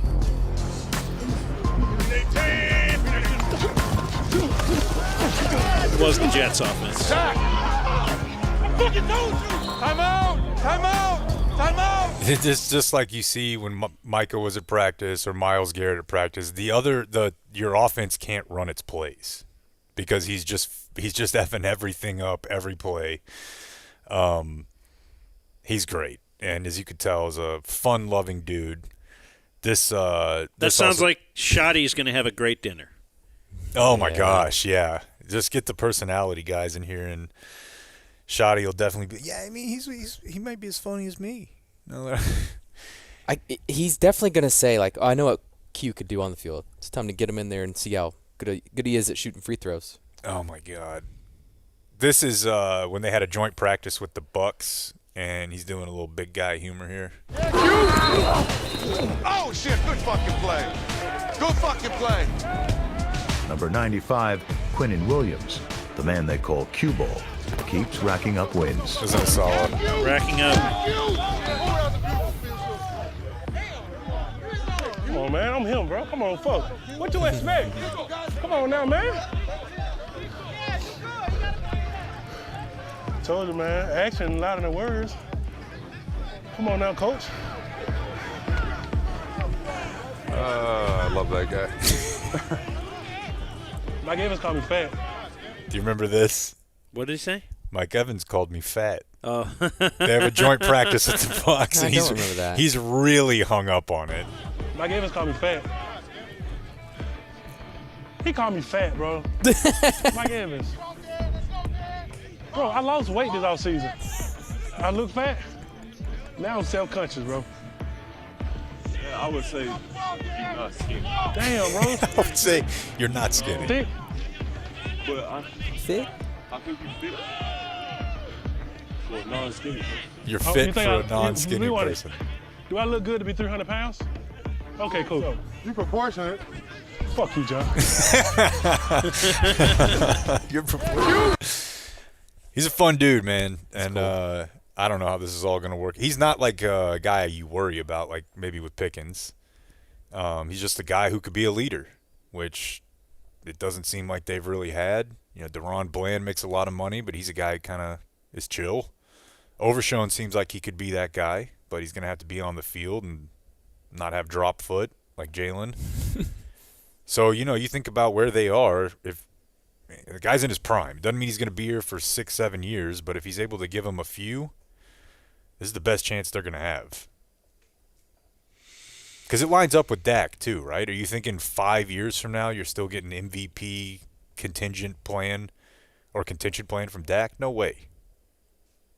You might, but no way. I mean, it's still why the Micah thing is a little confusing, but certainly had they signed Micah, they would have done nothing else. I know, which is ridiculous because this has been a need the whole time. Yeah, and but they could have. They done would have it. just said they can't because they're allocating all these resources to this part of the pie. And to be fair, Micah's number is insane. It came in a lot higher than I think all of us would have thought. Yeah, but I'll bet you it wouldn't have come in that number had they done this the day they shook hands. And that should be said. Even though his agent was like, no, we got to talk to the agent now. Which is why, I blame a lot of it on Micah himself for last fall. Saying, I'll take a discount. I want to be a Cowboy for life. And his agent got a hold of him and said, that's not going to happen. And then he went in and told Jerry, yeah, I don't need to make top dollar. Let's just get it somewhere around there.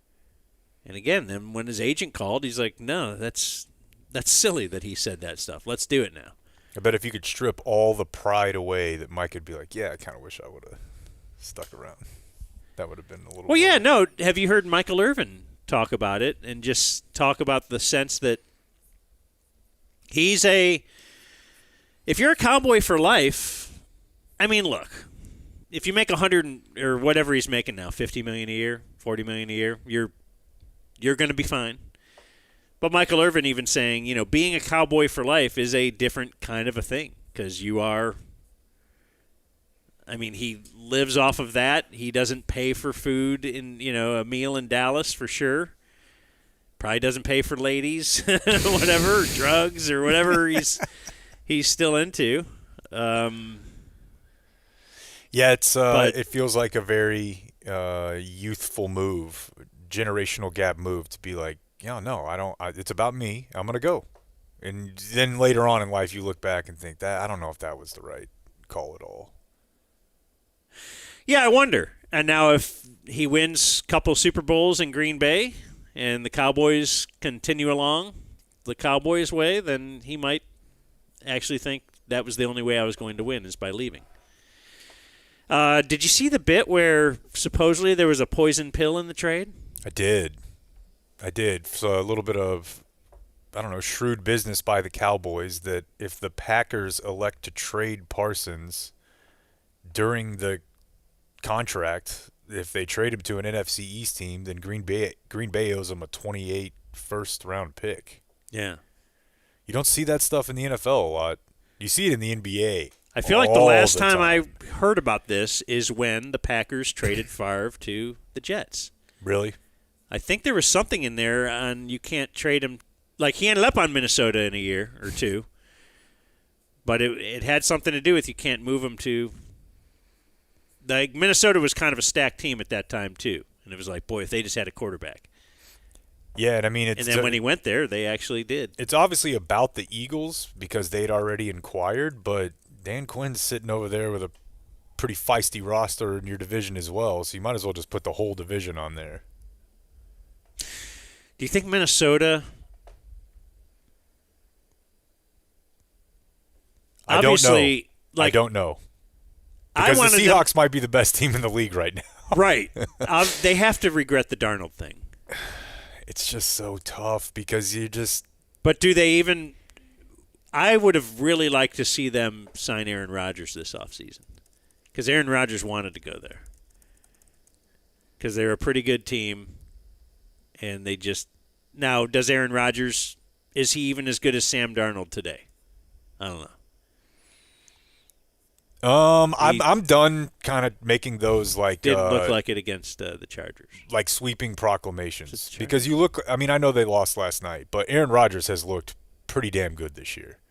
And just thinking back to the year that he got hurt when he was on the Jets, if he doesn't get hurt, Quinnen Williams is probably not a Cowboy right now because that team could have easily been a 10-win team with him at quarterback. And then he's a year off. Now he's got to recover for a year, and now he's good again. That's crazy. So, I don't know. Sam Darnold, they got smacked in the playoffs. They drafted a quarterback in the first round.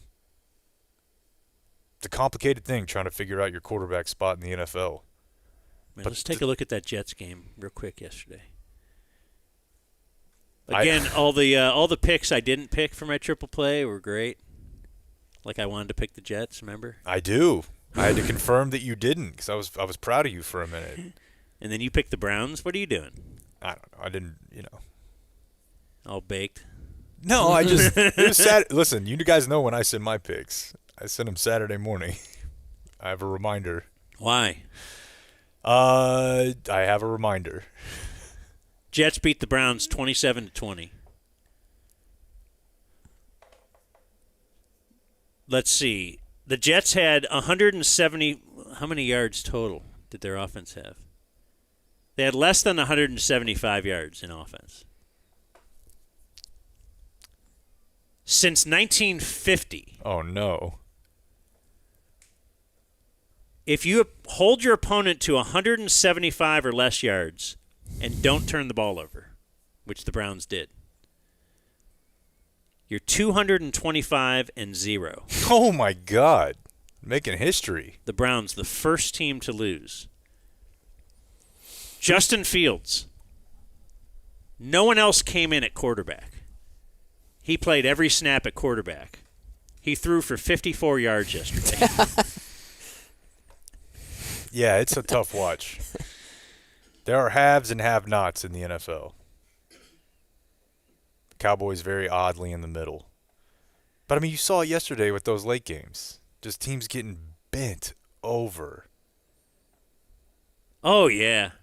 Those are some other games I should... You know, if there's one thing I did learn, it takes you a while to learn things. But I think it's just don't bet on people as much as how about bet against? What am I doing betting against? Like a Drake May against Baker Mayfield? Obviously, I wanted to pick Baker, and it's a fun bit for the show and all that kind of stuff. But that's so dangerous when a team that's been playing well and Drake May is like one of the top favorites to be MVP right now. That's unfair that the Patriots should all of a sudden have another great quarterback. I know. And Vrabel. Yeah. Oh, well, my I mean, God. Vrabel was out there for the taking. Kind of related. Vrabel could have been here. Yeah, in an alternate universe where that thing sort of thing would be possible. Why not bet against Dylan Gabriel? Why not bet against Mariota? Yeah. Why not bet against Trevor Lawrence? I know Davis Mills ended up winning, but dude, he sucks. Davis Mills or Trevor Lawrence? Trevor Lawrence. No, he doesn't. He is bad. Well, a month ago, everybody's back on the train. Baker has to be like, how does that guy just get the well, we'll give you that second contract right away because you're Trevor Lawrence. Because he's way better. Liam Cohen's going to get better a new than Baker. Yes. You're high. No way, dude. You are high. Dude, all things equal, Trevor Lawrence is he's more athletic. He's got a better arm. He's just a better player. Yeah, but he's a doofus. He can't play quarterback. And Baker, who I've come around on big time, I mean, you see when he doesn't have guys who can stretch the field. Like, it was a tough day for Ibuka when there's no Godwin, no Evans. And that's not Baker's fault, but he's had a lot of weapons. And because Drake May didn't play that well. He was fine. But that's just a freaking thumper of a football team. Because of course they are.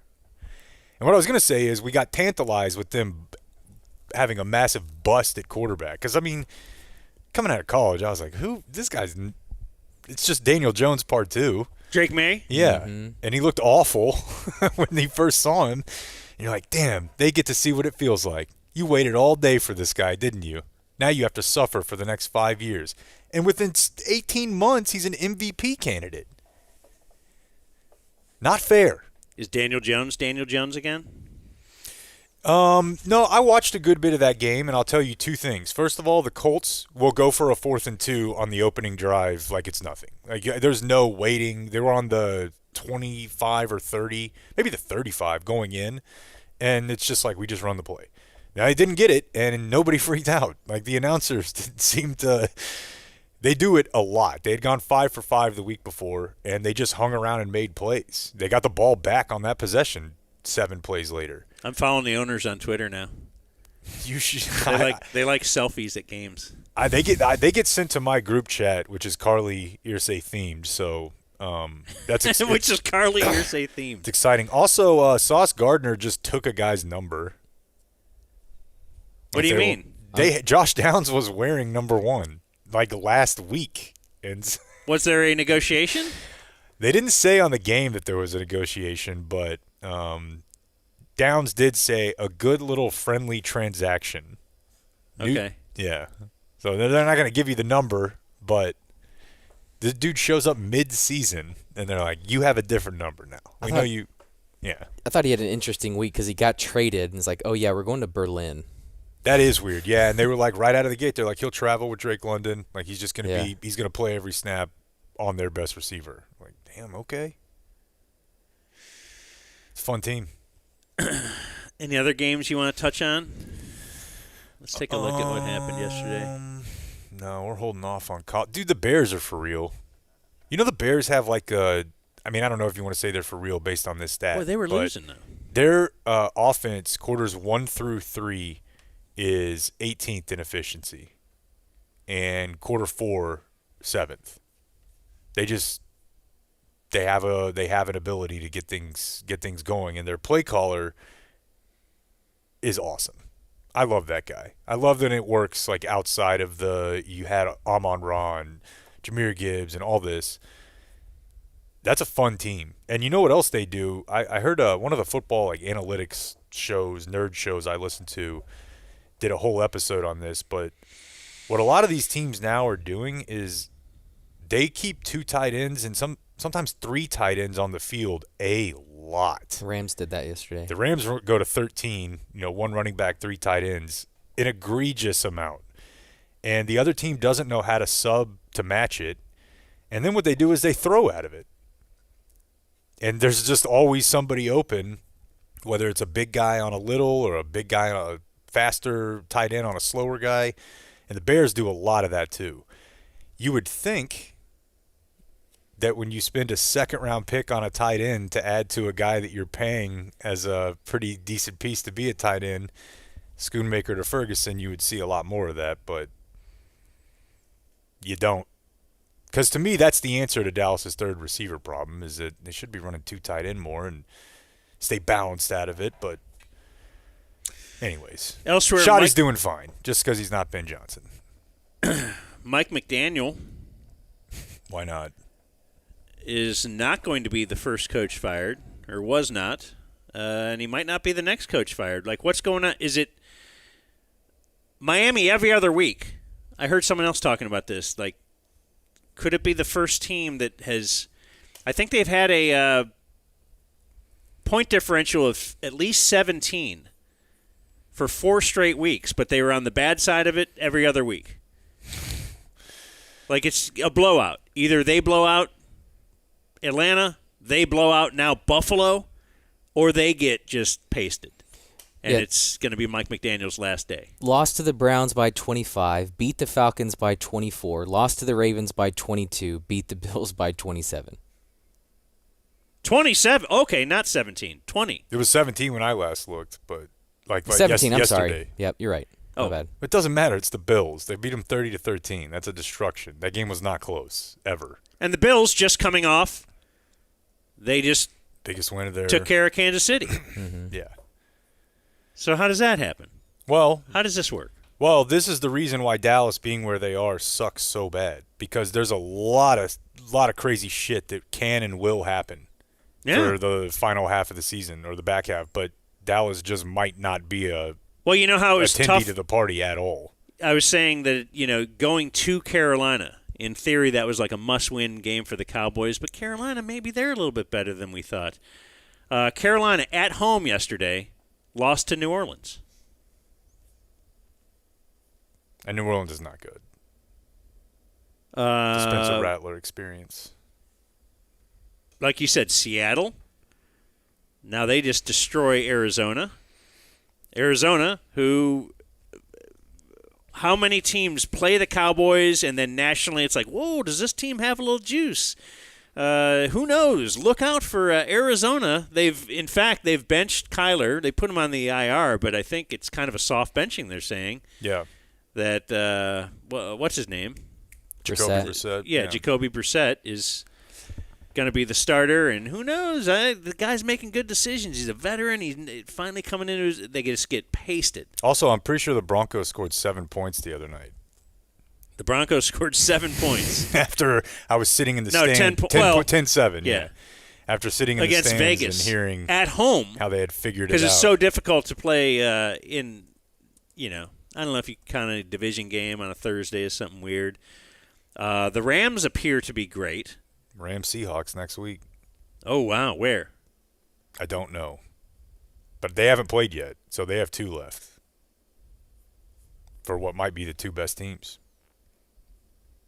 Yeah, both with really weird paths to getting there. I like this NFL. Stafford also climbing up the MVP. It's his to lose now. Ranks.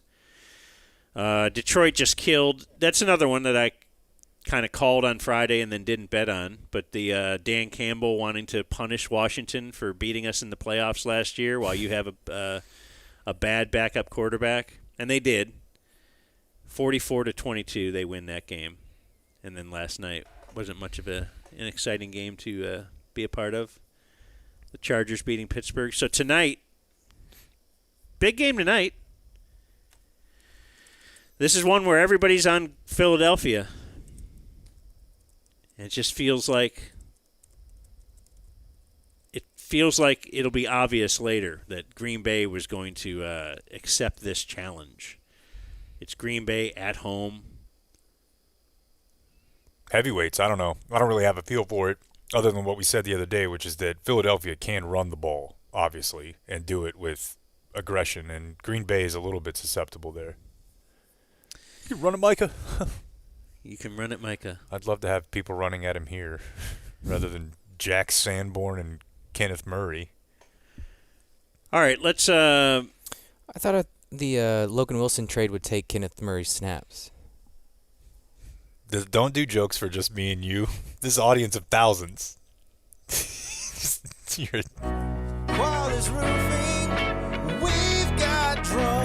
Let's talk about Qualys for a second. Not under their roof. Not under the Qualys roof. Brian is our guy over there at Qualys Roofing. They are one of the originals as far as a sponsor of the Dumb Zone. They've been with us from the beginning. They are the originals that set up if you just call them for a free roof inspection, let's check out your roof, maybe with one of those drones. They'll buy you a Dumb Zone t-shirt. Now, if you end up getting a roof from them, and it's a pleasure to do so, because I got a new roof from Qualys. They will buy a $690 sit-in for you, where you can come in, sit in on the show. They're awesome. As far as my personal experience dealing with them, when I got a new roof, I was at the same time dealing with a car accident that my kid was in. So I was on the phone all the time with the insurance company, like on hold, answering the exact same question that we had answered 2 days ago, but now all of a sudden I can't get it to her.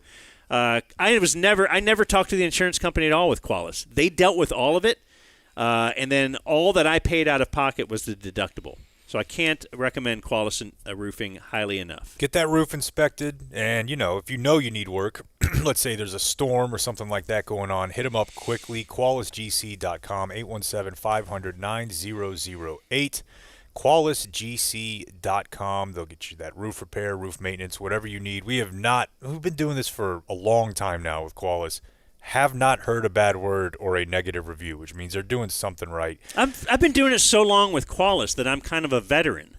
I could have parked there at Home Depot yesterday in the veteran parking spot. Absolutely not. Why? But Brian, a veteran of time. roofs, maybe. QualisGC.com. So on my run sheet, I still have things that are back. Do we have time to get into Sydney Sweeney?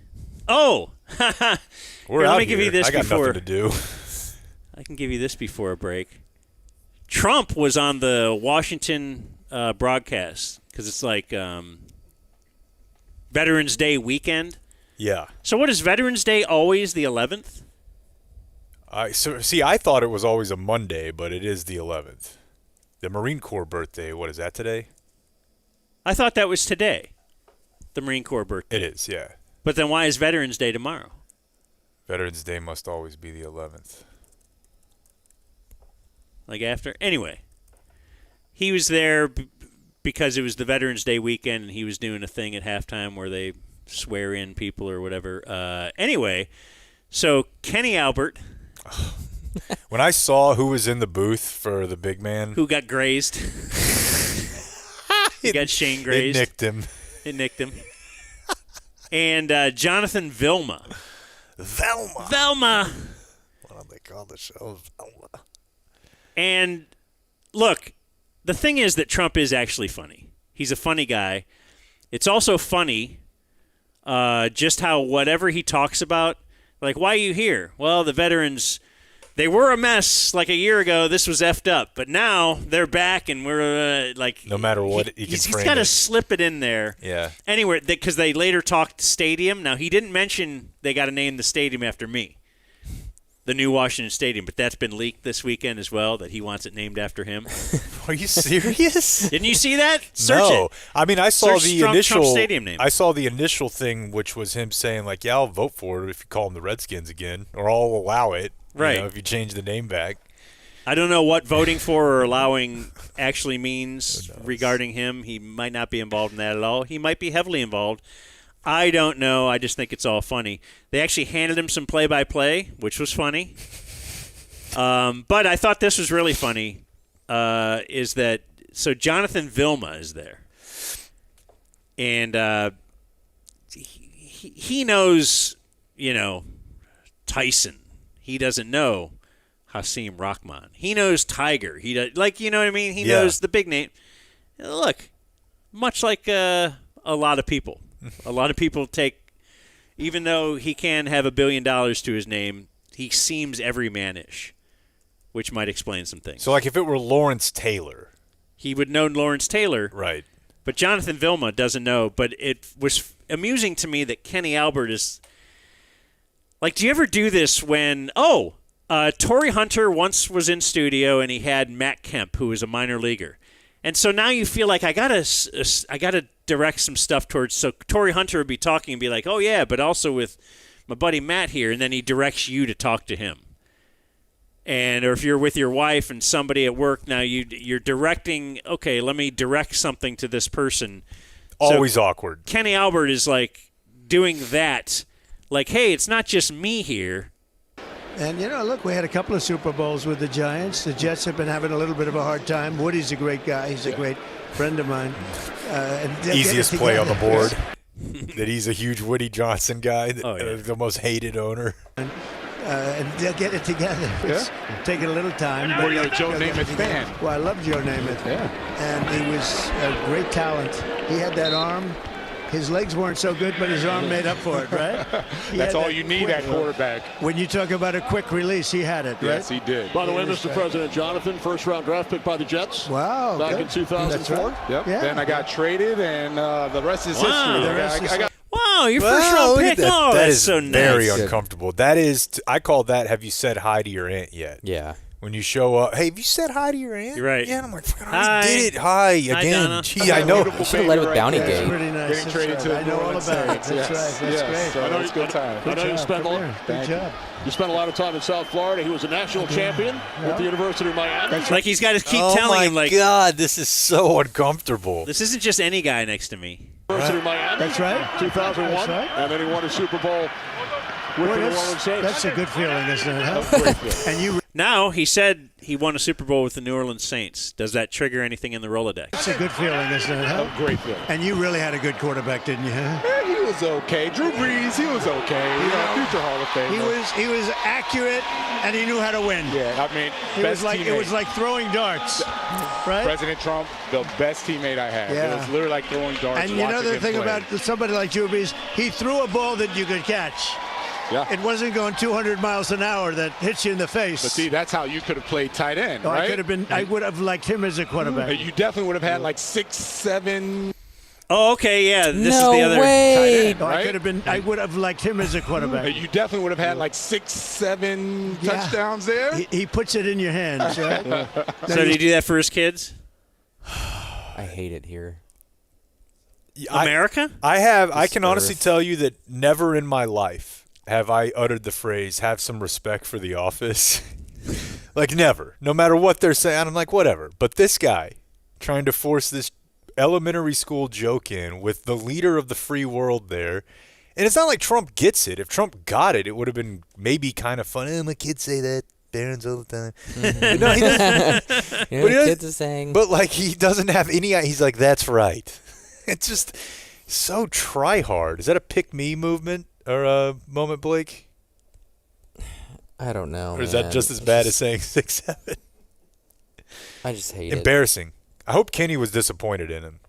Kenny doesn't know what's going Jonathan, on. I'd like to talk to you about that bullshit earlier. Don't know if you know, but he's the president. Do you think he knows that he's related to Marv Albert?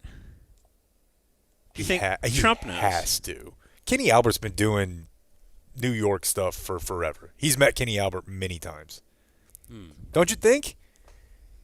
Doesn't he I know do he's like, around there, but he also just seems kind of like I know. fifth tier.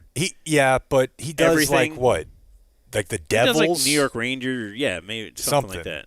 I just feel like he's probably around the tri-state area enough to where Trump knows him.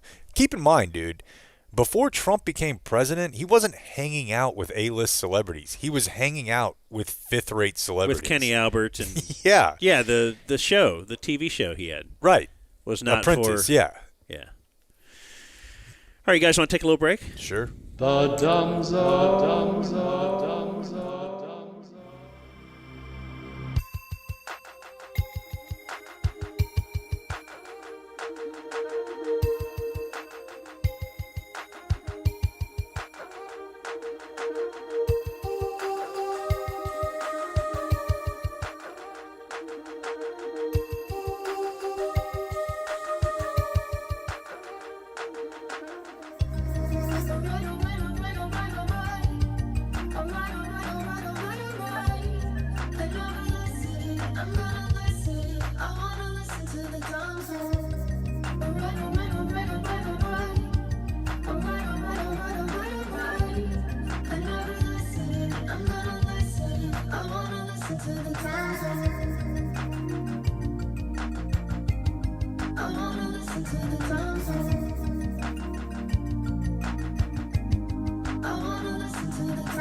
The Dumb Zone.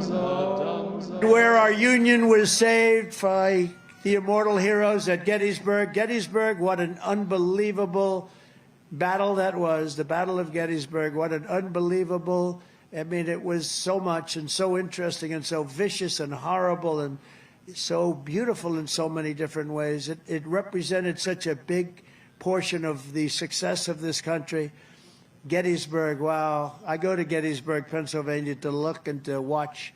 And the statement of Robert E. Lee, who's no longer in favor. Did you ever notice that? No longer in favor. Never fight uphill, me boys. Never fight uphill. They were fighting uphill. He said, wow, that was a big mistake. He lost his great general. And they were fighting. Never fight uphill, me boys. But it was too late. You're listening to The Dumb Zone. Just a reminder, check out DZTV tonight and every weeknight at 9 on Channel 27, Dallas. If you're not in Dallas or DFW, you go to the Fox Local app. They got apps now for everything. It's an iPad world. Uploading. And just find Dallas, and then you will see DZTV. I don't know if you search Dumb Zone if that'll come up or not. The point is, as I told a young lady this weekend at the club, we got a TV show. It's no big deal. It's just go check us out. The reason I was playing that as the break was not only to honor the big man for being on the broadcast this weekend, but as this weekend, I was telling Jake when he was over and we were doing some filming, as my dogs ran in, that's what I've been saying to my dogs, just me boys, me boys. And Jake, actually, the keeper of all Trump audio in the vault, didn't really remember it. So I thought that was a big win for me. It's a huge win. Even if I provide a 97% coverage rate, there's going to be some slippage. Yeah, no, you get the 5% chance to make the playoffs. That means there is a chance. Hell yeah. Let's go. There is a chance. So, before we get into Romo audio and things that are back, how about some nice, you get to pick, you get Frankel, you get Early Bird, or Rag and Bone. Well, I have my Rag and Bone jeans on today. Really? Yeah, these are the nicest jeans. You should. Yeah. You should feel those bad boys. Look at that. Yeah. That's solid material. It didn't rip. No. These are the best fitting. They're stretchy. They don't shrink and look weird after you wash them. I didn't even know I'd given up on blue jeans. Given up on jean altogether. But with we're not these, doing Sydney Sweeney today, I told you. I'm back in the jean game. It's time to upgrade your denim with Rag and Bone. For a limited time, listeners get 20% off their entire order with promo code DUMBZONE at rag-bone.com. Or rag-bone.com, you get it. 20% off at rag-bone.com. Promo code DUMBZONE. When they ask where you heard about them, please tell them it was the Dumb Zone. These are, I'm telling you, you got to try them. These are the nicest jeans I've ever owned in my life. You're telling me? Thank you to Rag and Bone. Everything is better now. We were talking about how you used to have to play football in cotton. You used to have jeans that were all brittle and make your nuts hurt. Not with Rag and Bone, baby. Nuts feeling good. Drop one of those nuts over here. Let me just get a little. Oh, yeah, it does feel good. Thank you, buddy. I'm ready for the back half now. Look, these guys got Lone Star out here. Of course they do. They got a Lone Star banner. You got a Lone Star banner. You got Serena put up. Can you get a Lone Star banner at LoneStarBeer.com, DumbZone21? Is that where you got it, or no? You made it yourself? Sold out. Oh, it's on their website? No, it's not on there. You just got your own banner. A bootleg shit banner of They're Lone cool with Star it. Beer. Spreading the word. All right. You want to do your audio? Yes. So. Ooh, cough button for Blake. Yeah, when you sit by the board. Yeah, look at this guy. Do you want one? Nope. Okay. Label it vape. I want us to feel like we're a bunch of people sitting around a bar talking sports. Do you cough at somebody? Do you turn cough away? into your elbow, perhaps? Yeah. All right. Romo sucks. Oh, I agree. It was better when he was telling you what the offenses were going to run and all that kind of stuff, and he just kind of lost it over time. And I think had a little run yesterday. Did he? Had a couple of good predictions, yeah. Even when he does that now, though, I'm so focused on I agree with his what you're saying. Cartoon nature. I think he goes through waves of a producer told him this, a consultant told him this, and he's like, hey, be more Madden. That's why he made more noises.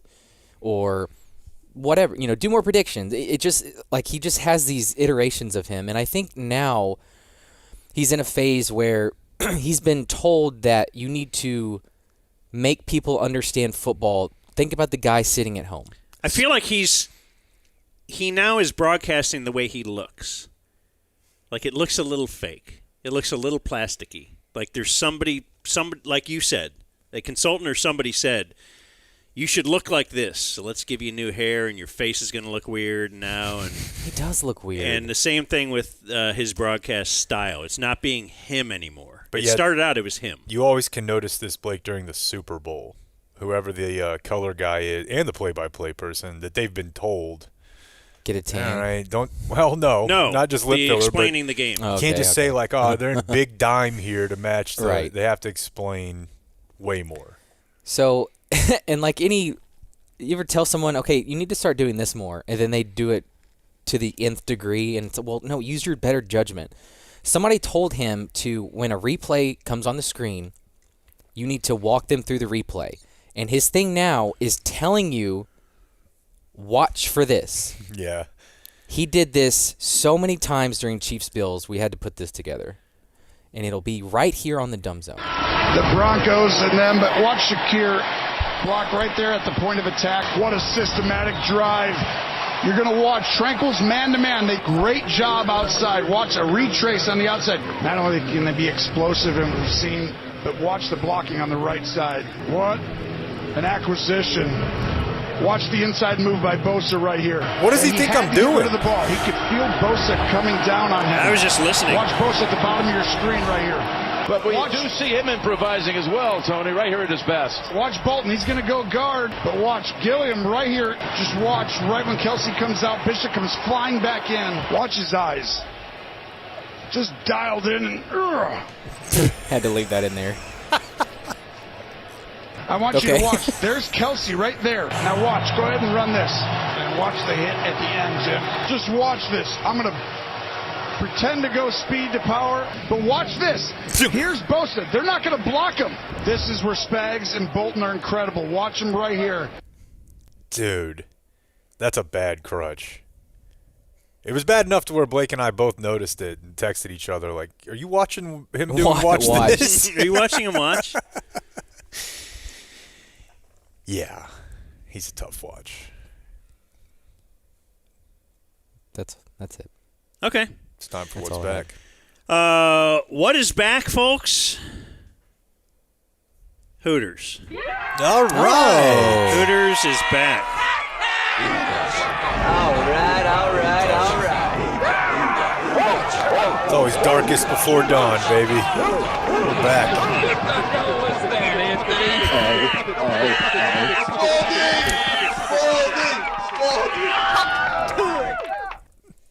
That's right. Of course it is. Hooters is making a comeback, updating their menu, changing the image that once defined Hooters, because the founders and original investors behind the very first Hooters restaurant have acquired Hooters of America during their bankruptcy restructuring. They got it back. The new group plans to return the chain, quote, to its roots as a local beach-themed hangout. The first ever Hooters was in Clearwater, Florida in 1983. I didn't know that either, but it makes sense, right? That's what it was, that what they were going for. You wouldn't just break out that concept in Madison, Wisconsin. As part of this new era, Original Hooters says the company will implement restaurant upgrades, equipment enhancements, and create a streamlined menu with, quote, higher quality ingredients, including they will transition from frozen to fresh wings. Okay. Now, let's just hope they don't mess with the fish sandwich. When you have something that, in fact, it says here, when you have something perfect, no, it doesn't. That people will order to go.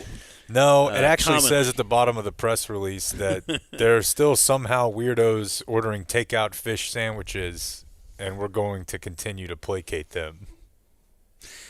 Now, don't know what this means. All server uniforms will return to the brand's original, quote, beachy vibe and heritage. The uniforms. So I know they, the orange shorts and whatnot. It says here, the iconic orange shorts, which have gradually become shorter over the years, will revert to their classic 1980s athletic style.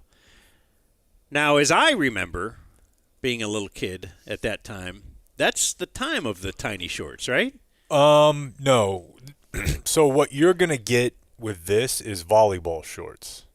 But what they've been trending towards is like a wrestler panty. Like the Hooters thing now curves up like this. Okay. And it also leaves some bottom ass. So now it'll just go down more. It'll just be circle. Or not circle, straight across, like volleyball shorts. But the same tightness, so yes, we could but see you won't see the, like now if you go in there, if a woman has it working right, you're going to see the bottom half of their ass cheek. Okay. It says here, you will no longer see the bottom half of the ass cheek, but realizing what our core values are, we will not be eliminating the ability to see the camel toe. As we have deemed that through market research. Yes. An integral part of the Hooters' core values. Oh, it actually didn't say CT. that here. The iconic, let's see. Oh, in line with the shift of a little bit longer shorts, the company has confirmed it will discontinue. Are you sitting down, Blake? Hooters will discontinue their weekly bikini nights. No. Well, what's the point? We're not just acquiring restaurants. We're taking back the Hooters name. Oh, my God, I love this. To show the world who we really are. Says Hooters CEO Neil Kiefer. He wants, the company's vision is, quote, ensuring that Hooters remains a place where everyone feels welcome. Okay. I went there after a youth baseball game. That seems insane to me. With a bunch of the coaches. Your dad? No, my stepdad, who was not a coach, but he was kind of like, oh, I'll do whatever these guys are doing, I guess. Boy. And we got our jerseys signed. I could see if it was your dad. It wasn't. That's kind of on brand, and then your mom could be really mad at your dad, and that's on brand. Dude, I'm pretty sure my brother might have been there, and he was younger than me, obviously, 3 years. So, yeah, we were in there. But I never want to picture your mom being mad at your stepdad, because she's probably like, oh, this guy. It's like Blake's brothers-in-law, right? Like, this guy's not him. Well. He would take my kids to a Hooters. Not the cop I married. Yeah. Did he hear it later? Yeah, and I think he was probably like just going along because I don't know, maybe a lot of you had like the local pastors and business leaders as your youth football coaches, but I didn't. You know, I had the type of guys who would take 10-year-olds to Hooters because that's where they went after our practices. So why not bring us for the end of the year party? The company also plans to prioritize charity work. Okay. And community events, which have been a core part of Hooters' identity since its founding in 1983. Quote, we do programs like Wings for Children for education. We sponsor first responders. See, this is great because I have often had a cynical look at some people and their charity. Like, let's say, do you remember Russ Martin? Remember his big charity? It was like widows of cops killed in duty. Well, now I can't be mad at those just terrible things that Russ Martin said. You know, it's a nice little force field over you. Hello. But a lot of charity money to give away. But here, this is a Hooters force field. If your wife is like, why do you go there and give them money? That's just all exploiting women. Wings for Children for Education, first responders, Veterans Day, breast cancer programs with the V Foundation, the Moffitt Cancer Center. That seems a little rude. And Joe DiMaggio's Children's Hospital. So which one of those do you have a problem with? So the breast cancer one. I just listed 9 out of 10. You're upset at the scantily clad waitresses. What about the children? Yeah.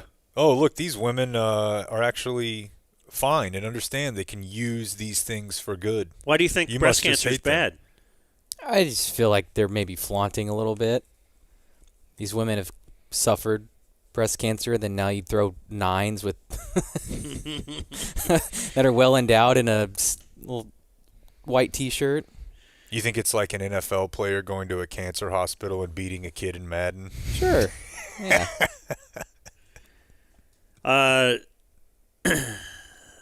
A brand strategist that they are working in. Oh, great. Definitely a worthy job. Sign me up.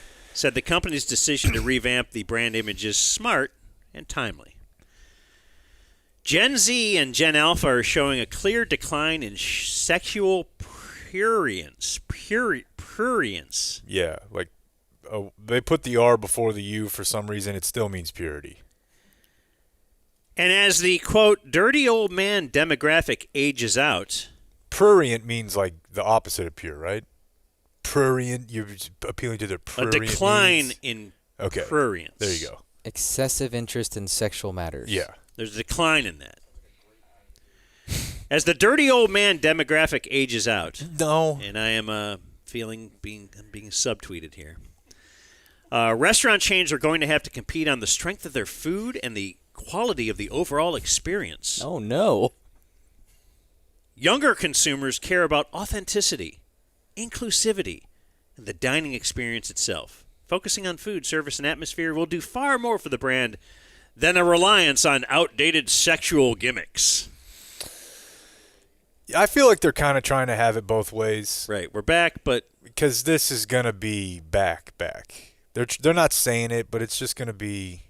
They're definitely not hiring dudes, which they flirted with for a little while, you know. Boy, how pissed would your Little League baseball coach have been? Oh my God, I can't. Hey, it's Mike. I'll be. It's not a world where.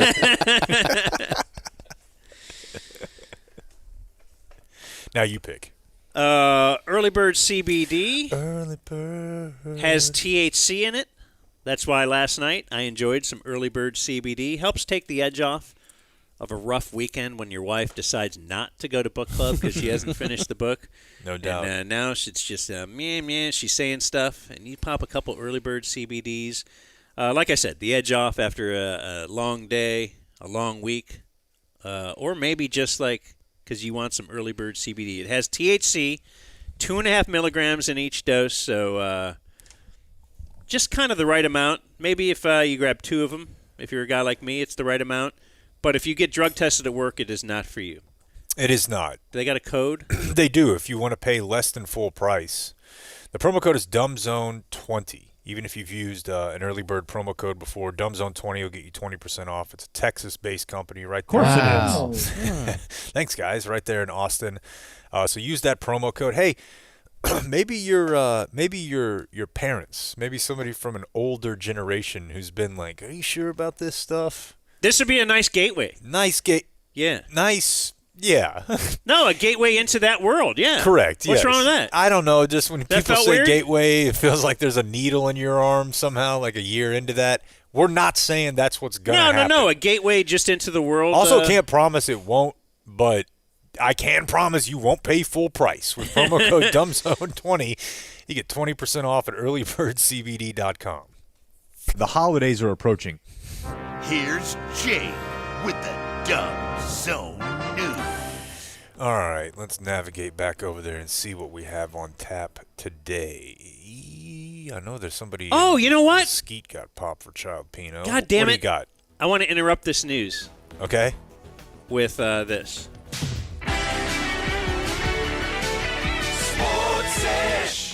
Can we interrupt the news? All right. Is this about Turn the off Stars? the news slider. No. We didn't know this early when the show started. Brian Daboll got fired. Damn. I mean, I say damn just because it seems like he would have been fired a season and a half ago, but that was is it their fourth loss when they had a double-digit lead in a game this year? Let's see. Mike Kafka. Number one, I can't believe he was there at the beginning of the year. Is the GM still there? Because he's the guy that's got to go. No, he's still there, All for right. sure. Then just for a minute, right? Well, I don't know. I mean, they let him draft Jackson Dart. So that's what I mean. They let him this trade is the guy Saquon. Well, no, they let him just walk. Oh, excuse me, yeah. And I guess that was more his call. But he also is the one that locked up Daniel Jones. He's the one that locked up Dable. He's the one that did all this stuff. And you're keeping him there. But, let's see.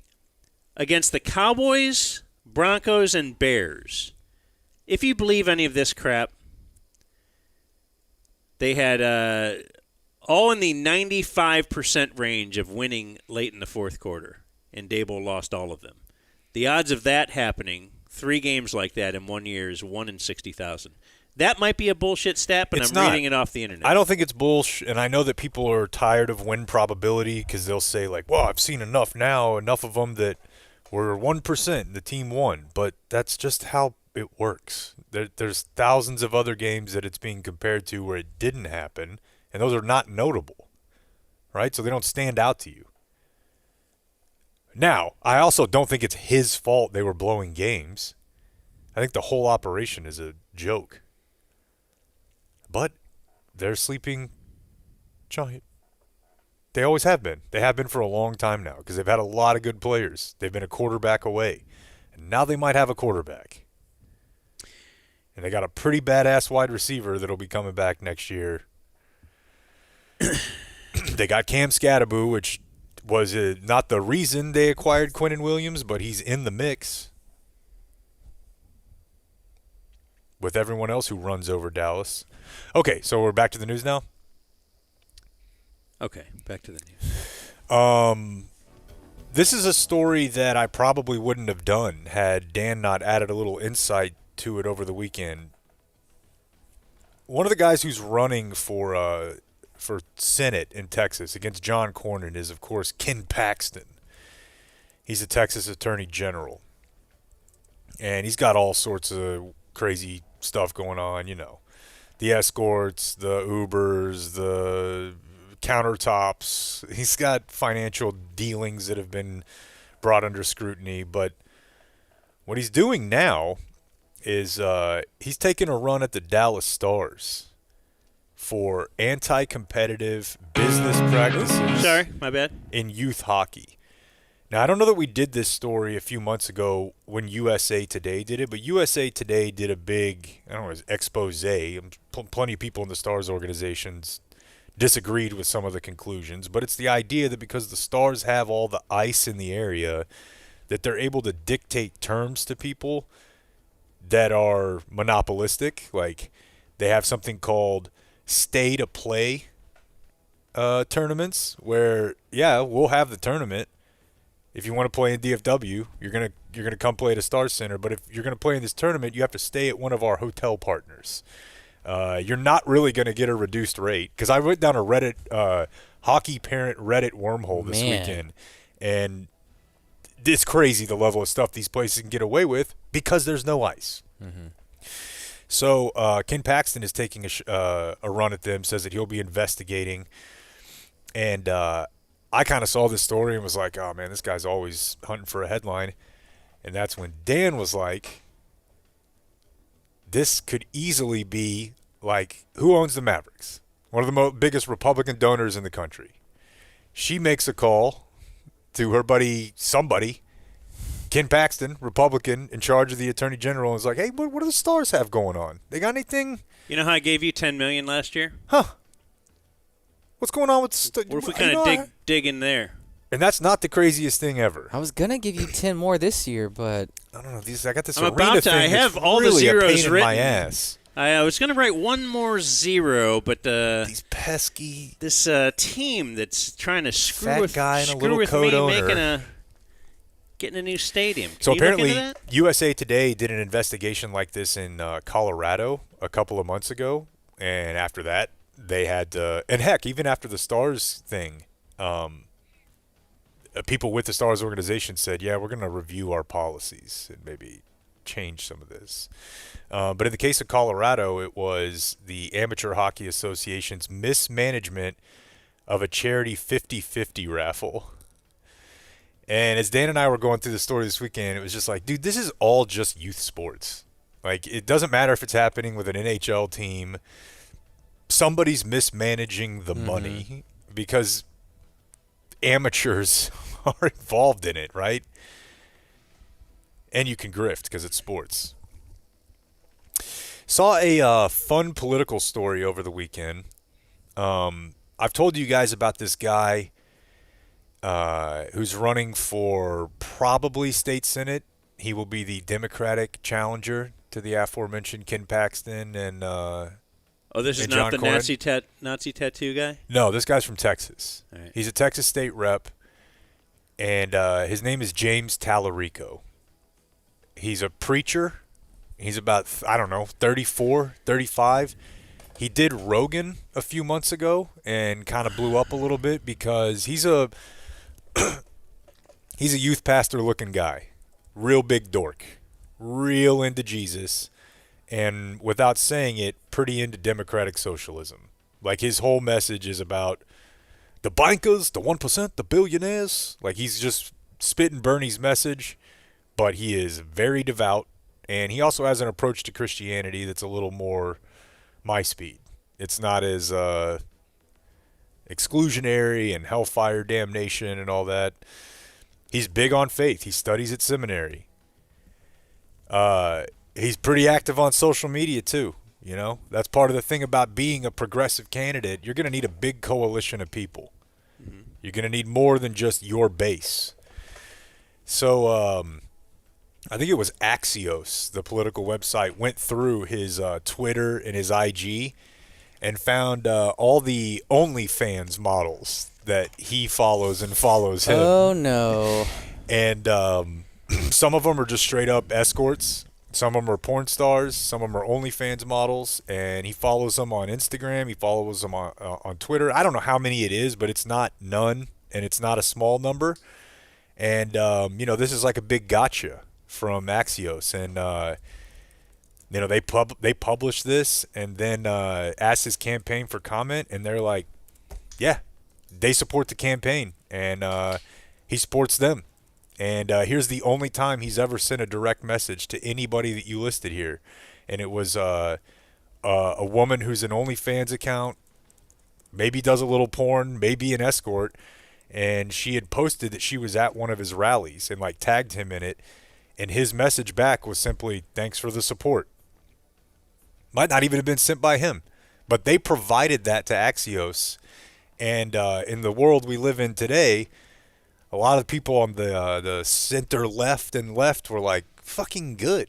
This guy's horny. We need that. Like, we need. Yeah. We don't need him to be just a giant baby. Like, guy likes hot chicks. Okay. Welcome to the Progressive Party. Not everybody's going to make you feel bad about having a dick. So anyways, it was positioned as a big gotcha, but they kind of just said, yeah, we don't really have a big problem with this. When you first started reading that, it made me think have you seen on the internet the Bob Ryan thing? Yes, the I Boston did. Globe's Bob Ryan? Yeah. He who is very old. Thinks that he's I think he thinks that he's DMing thirst traps on Twitter and reaching out, saying hi. and then he's not deleting them either. The first comment on this one's is around the horny. Nice. Very good. Yeah, the spokesperson for Tallarico said Bob forgot that to the switch his campaign burner. team will follow back accounts with large audiences, and they said, we don't check the backgrounds of those users. James didn't know how these women earn their living, and he doesn't judge them for it and will not take part in efforts to shame them for clickbait efforts. All right. Like kind of invoking the story of like Christ and the prostitute, you know, like he's welcoming of all. He's not judging. Oh, no. Bob Ryan says R.I.P. Lenny Wilkins. Guess he died. The basketball coach? A coach of my youth. Okay. Led the dynasty Cleveland Cavaliers, who were, like, always really good, but they was Jordan. Yeah. Big news for Blake. Charles Entertainment Cheese is opening a new indoor playground concept called Adventure World. Where? Arlington. Of course. I should have guessed. It's only going to be Arlington. The Colony, or Frisco? Frisco, that's right. The new Universal Studios. I know you want Rowlett to be the new.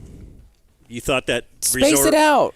That resort was going to be built. Not everything has to be in the same 3 cities. I know you like Garland.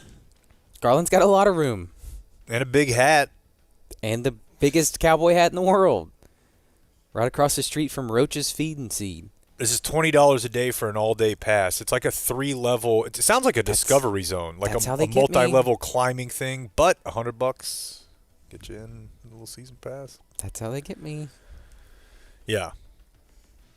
We couldn't be more excited to open the very first Chuck E. Cheese Adventure World right here in Arlington, the entertainment capital of Texas. Somehow, you know how you were mad he took South Park from you?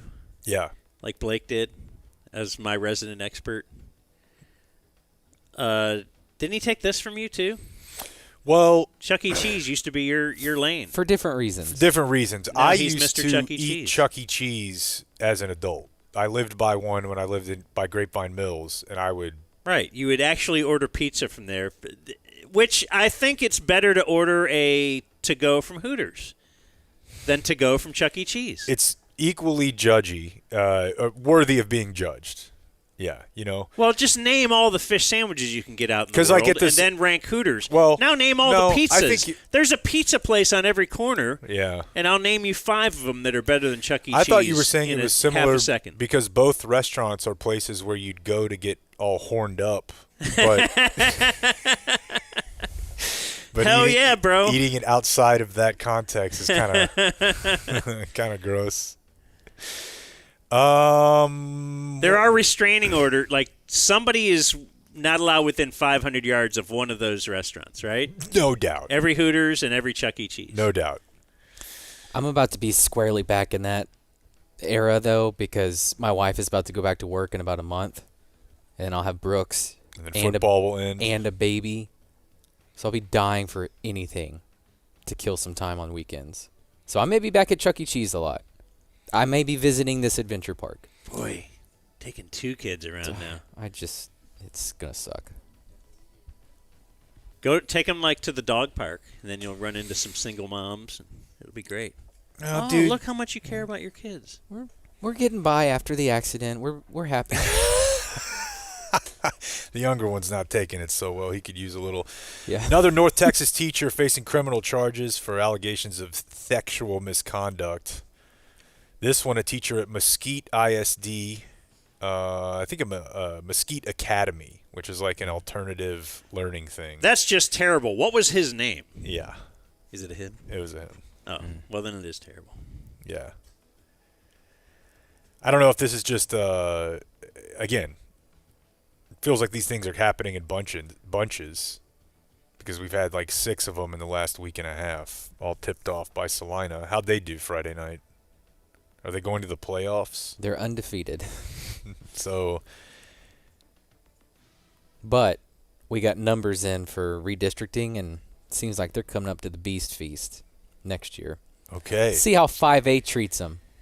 So they got reclassified before everybody decided to relocate their family, Yes. with the count of the pedophile on the loose. Yes. That'll be the next redistricting.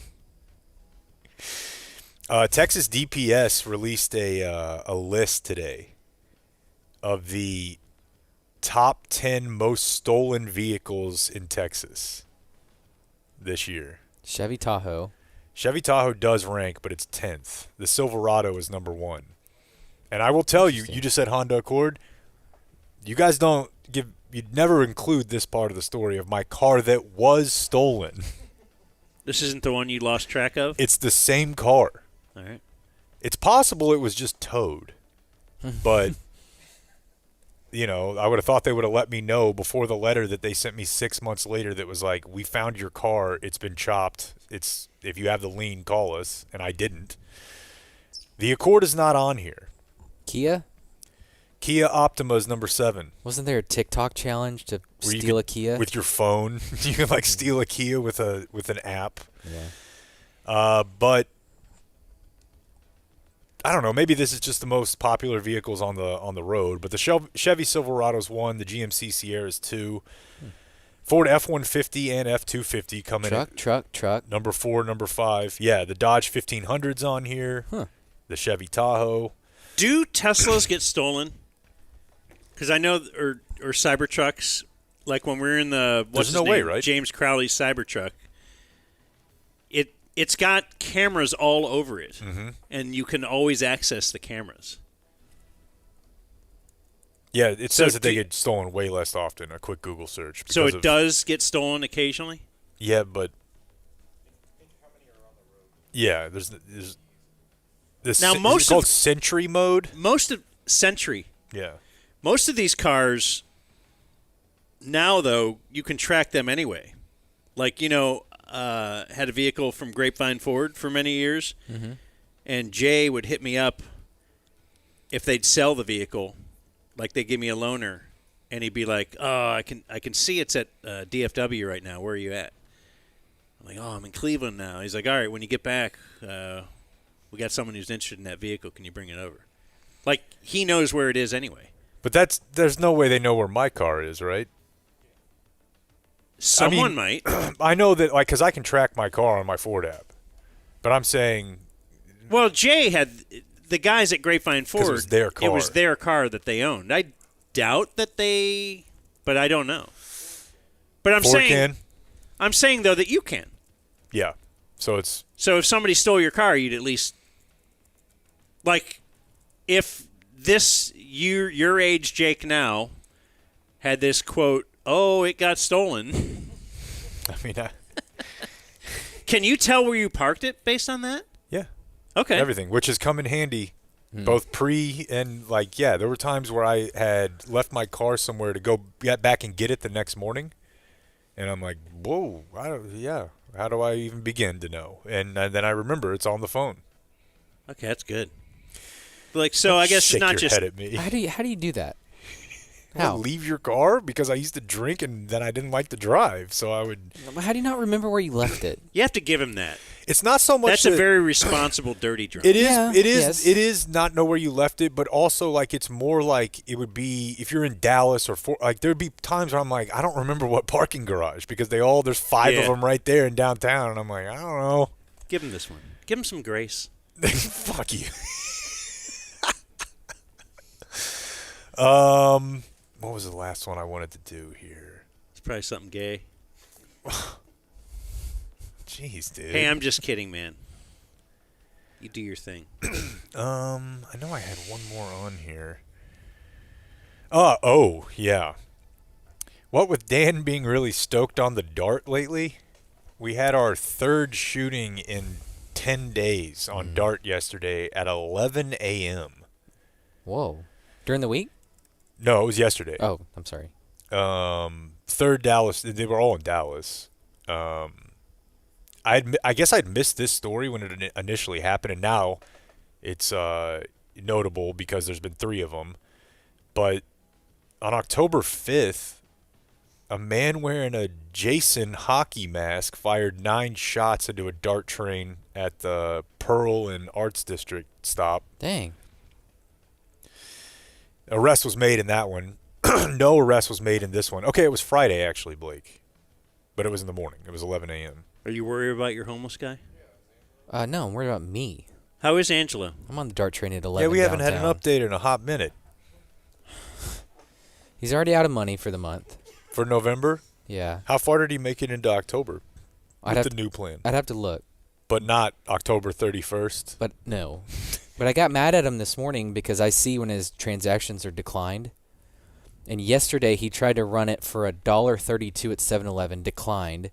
And this morning he tried it at McDonald's for $4.39. Like, if it didn't work for $1 yesterday, it's not going to work for $4 today. Shoot or shoot. So yeah, he's got a long time left. Are you answering his texts? He'll text me to ask how much money's on the card. But I've stopped answering his phone calls. He just calls. Phone calls. He'll call. Does he call more than William Pace calls me? I think so. Yeah. Let's just compare sob stories off the air. Angelo and I have shorter phone calls than you and William Pace. Hell, they had shorter phone calls trying to get that freaking Palestine situation sorted out. In a couple. Yeah, my guy just wants nuggets. I watched a Fox 4 story on this. I'm now a Fox 4 and NBC 5 guy because I was a Fox 4 and WFAA guy, and now I no longer have WFAA. I can't watch 10 o'clock news. I didn't know that. That's off too? Yeah. That's with ESPN? It's all ABC Disney programming. Have people been tweeting Delkus about that? Oh, there's no doubt. Follow up on that for me. Okay, I will. Yeah, that's a good idea. But in the Fox 4 story, they go down. I've seen this on at least one of the other shootings. They go down to the tracks to do these people weren't here when there was a shooting, but they ride Dart a lot. Hold on one second. And so they find people, and all of them are just like, don't ride it at night, and keep your head on a swivel. Like, nobody's like expecting it to change. Right. Nobody at all has like you should do something about this. They're all like, yeah, I try not to look at my phone too long. Try to keep kind of aware of where I am. What do you got, Blake? Now, would the fact if they actually charge money to get on the Dart, would this help?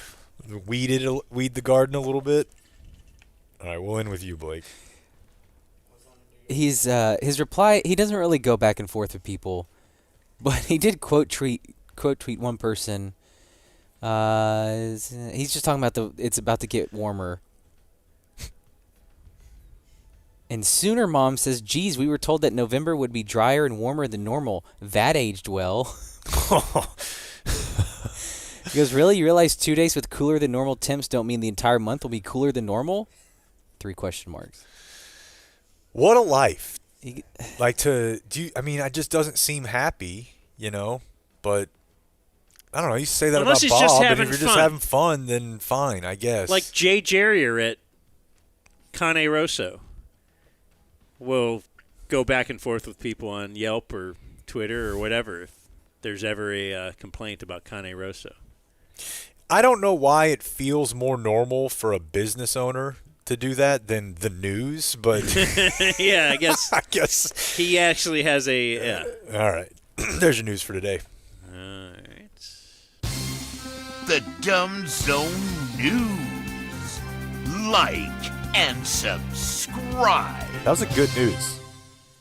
So, Frankel & Frankel, another big, long-time sponsor. Just a reminder that they exist because it's not like an item that you buy on the shelf as you're walking out, as you're checking out, and you see the chocolate-covered almonds, and then next to that is your lawsuit, Frankel & Frankel. But if you get in a personal injury situation where somebody else could be at fault, call Frankel & Frankel, and they will help you out of that. Let's say that you're headed to that register with those last-minute items, and you slip on some juice in the grocery store, and you break your clavicle.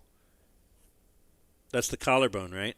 817 or 214, and then all threes. If you've been personally injured, they'll hook you up. What kind of juice? I feel like peach juice is really slippery. Like if somebody busted open those Who would peach buy cups. that? No, you don't buy it, but I sometimes have the peach cups for my kid. Oh, okay. And the juice in there is, you don't want it. No? It's disgusting.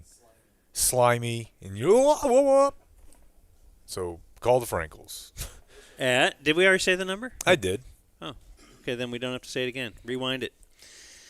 I do want to do some viewer mail birthdays, and I'm trying to see if anything rolled in during the program, which will happen from time to time, Jake. And it looks like it has. So let's get into it. Dear Sexomatic Danomac, please wish my son Casey Hunter a happy 43rd birthday. Jake is his leader. Thank you, pal. Please play the Blake Poop song for his enjoyment. But I'm just reading this now. Do you know that? From his dad, Lee. I can find it.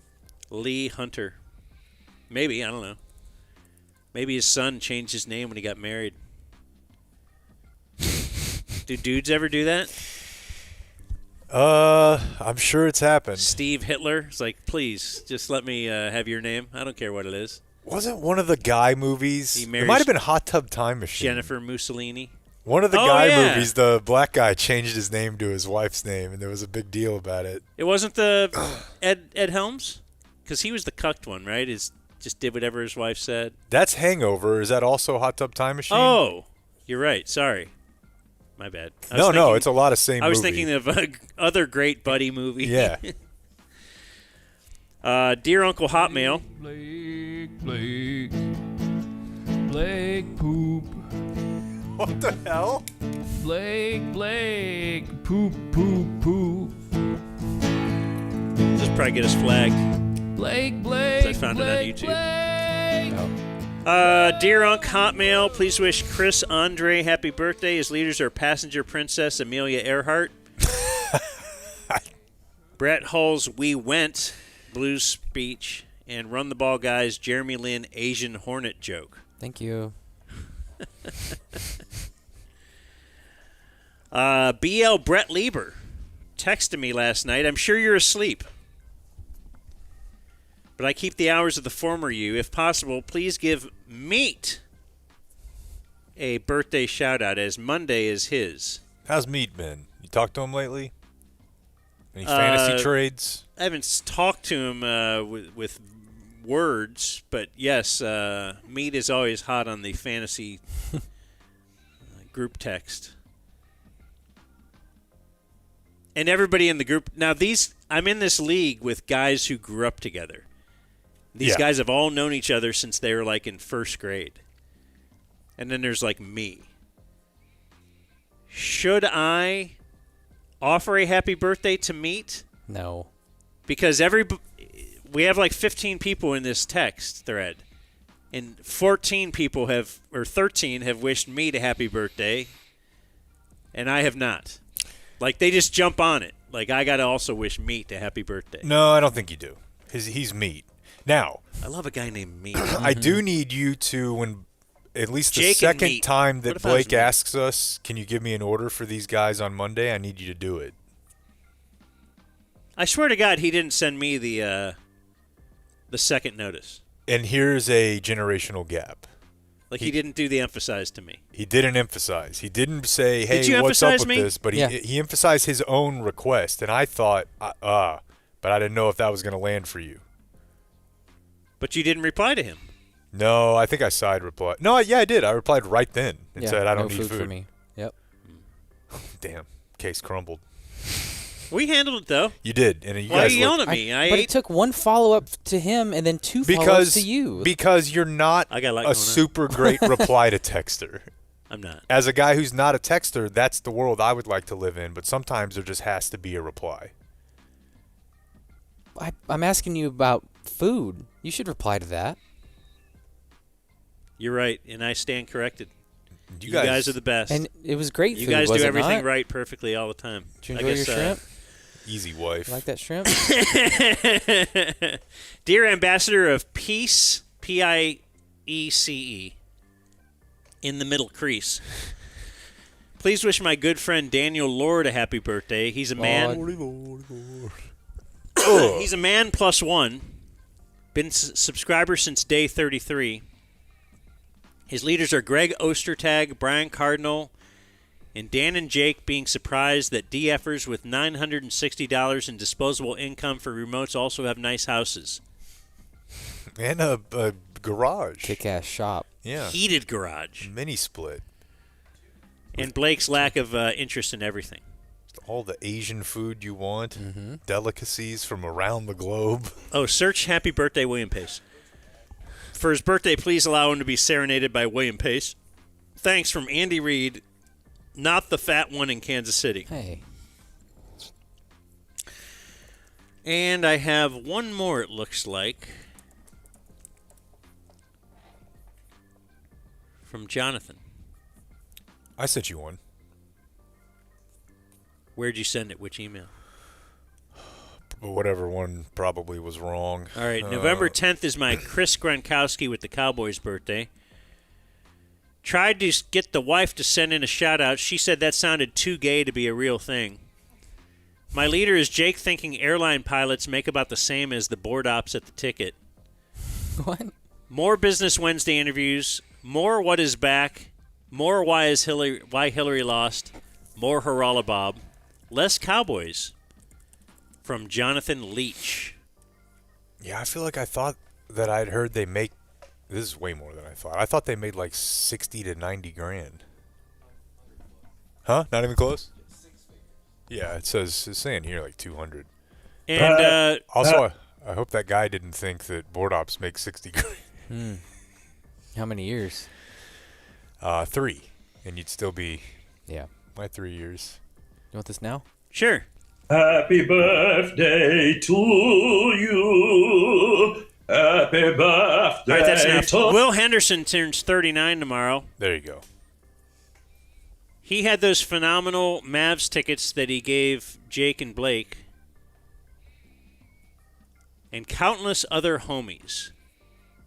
Good times in those seats over the years, but after 12 seasons, he did what had to be done and did not renew. That's what I want to hear. Don't renew. Even if they try to pull the wool over your eyes and fire Nico, that's not like, oh, okay. Oh, cool. It's a start. Nope. He had a chance to get back in after they won the lottery pick. He said, hell no. He's out as long as you know who is there. My son's name is Nico, and I love that boy so freaking much it pains me every time I hear the name dragged through the mud. Ouch. Anyway, tell Will happy birthday from the fellas. Would like to hear Groobs Under the Bridge. Pop and me up. Apparently these guys were in the den at one point.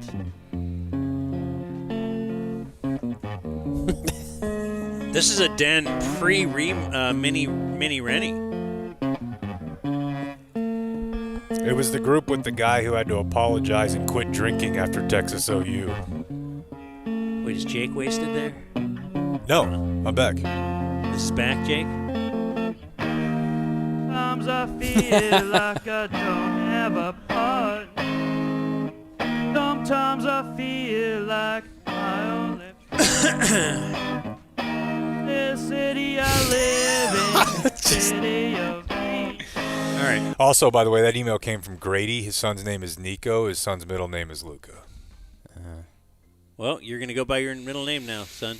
By the way, I just want to say, I'm not a musical savant, but as a guy who worked my way around a git fiddle a time or two, that's one of the hardest songs you could try to play by yourself and sing over. And to do it with a guitar that's out of tune, inebriated, is a suicide mission. That was never going to go well. Do you know why we stuck to Blink-182 and Green Day? You can play it. Wasted. You could not recreate that if you hired John Frusciante from the Chili Peppers. he couldn't do it. Community Mechanical presents On This Day in History.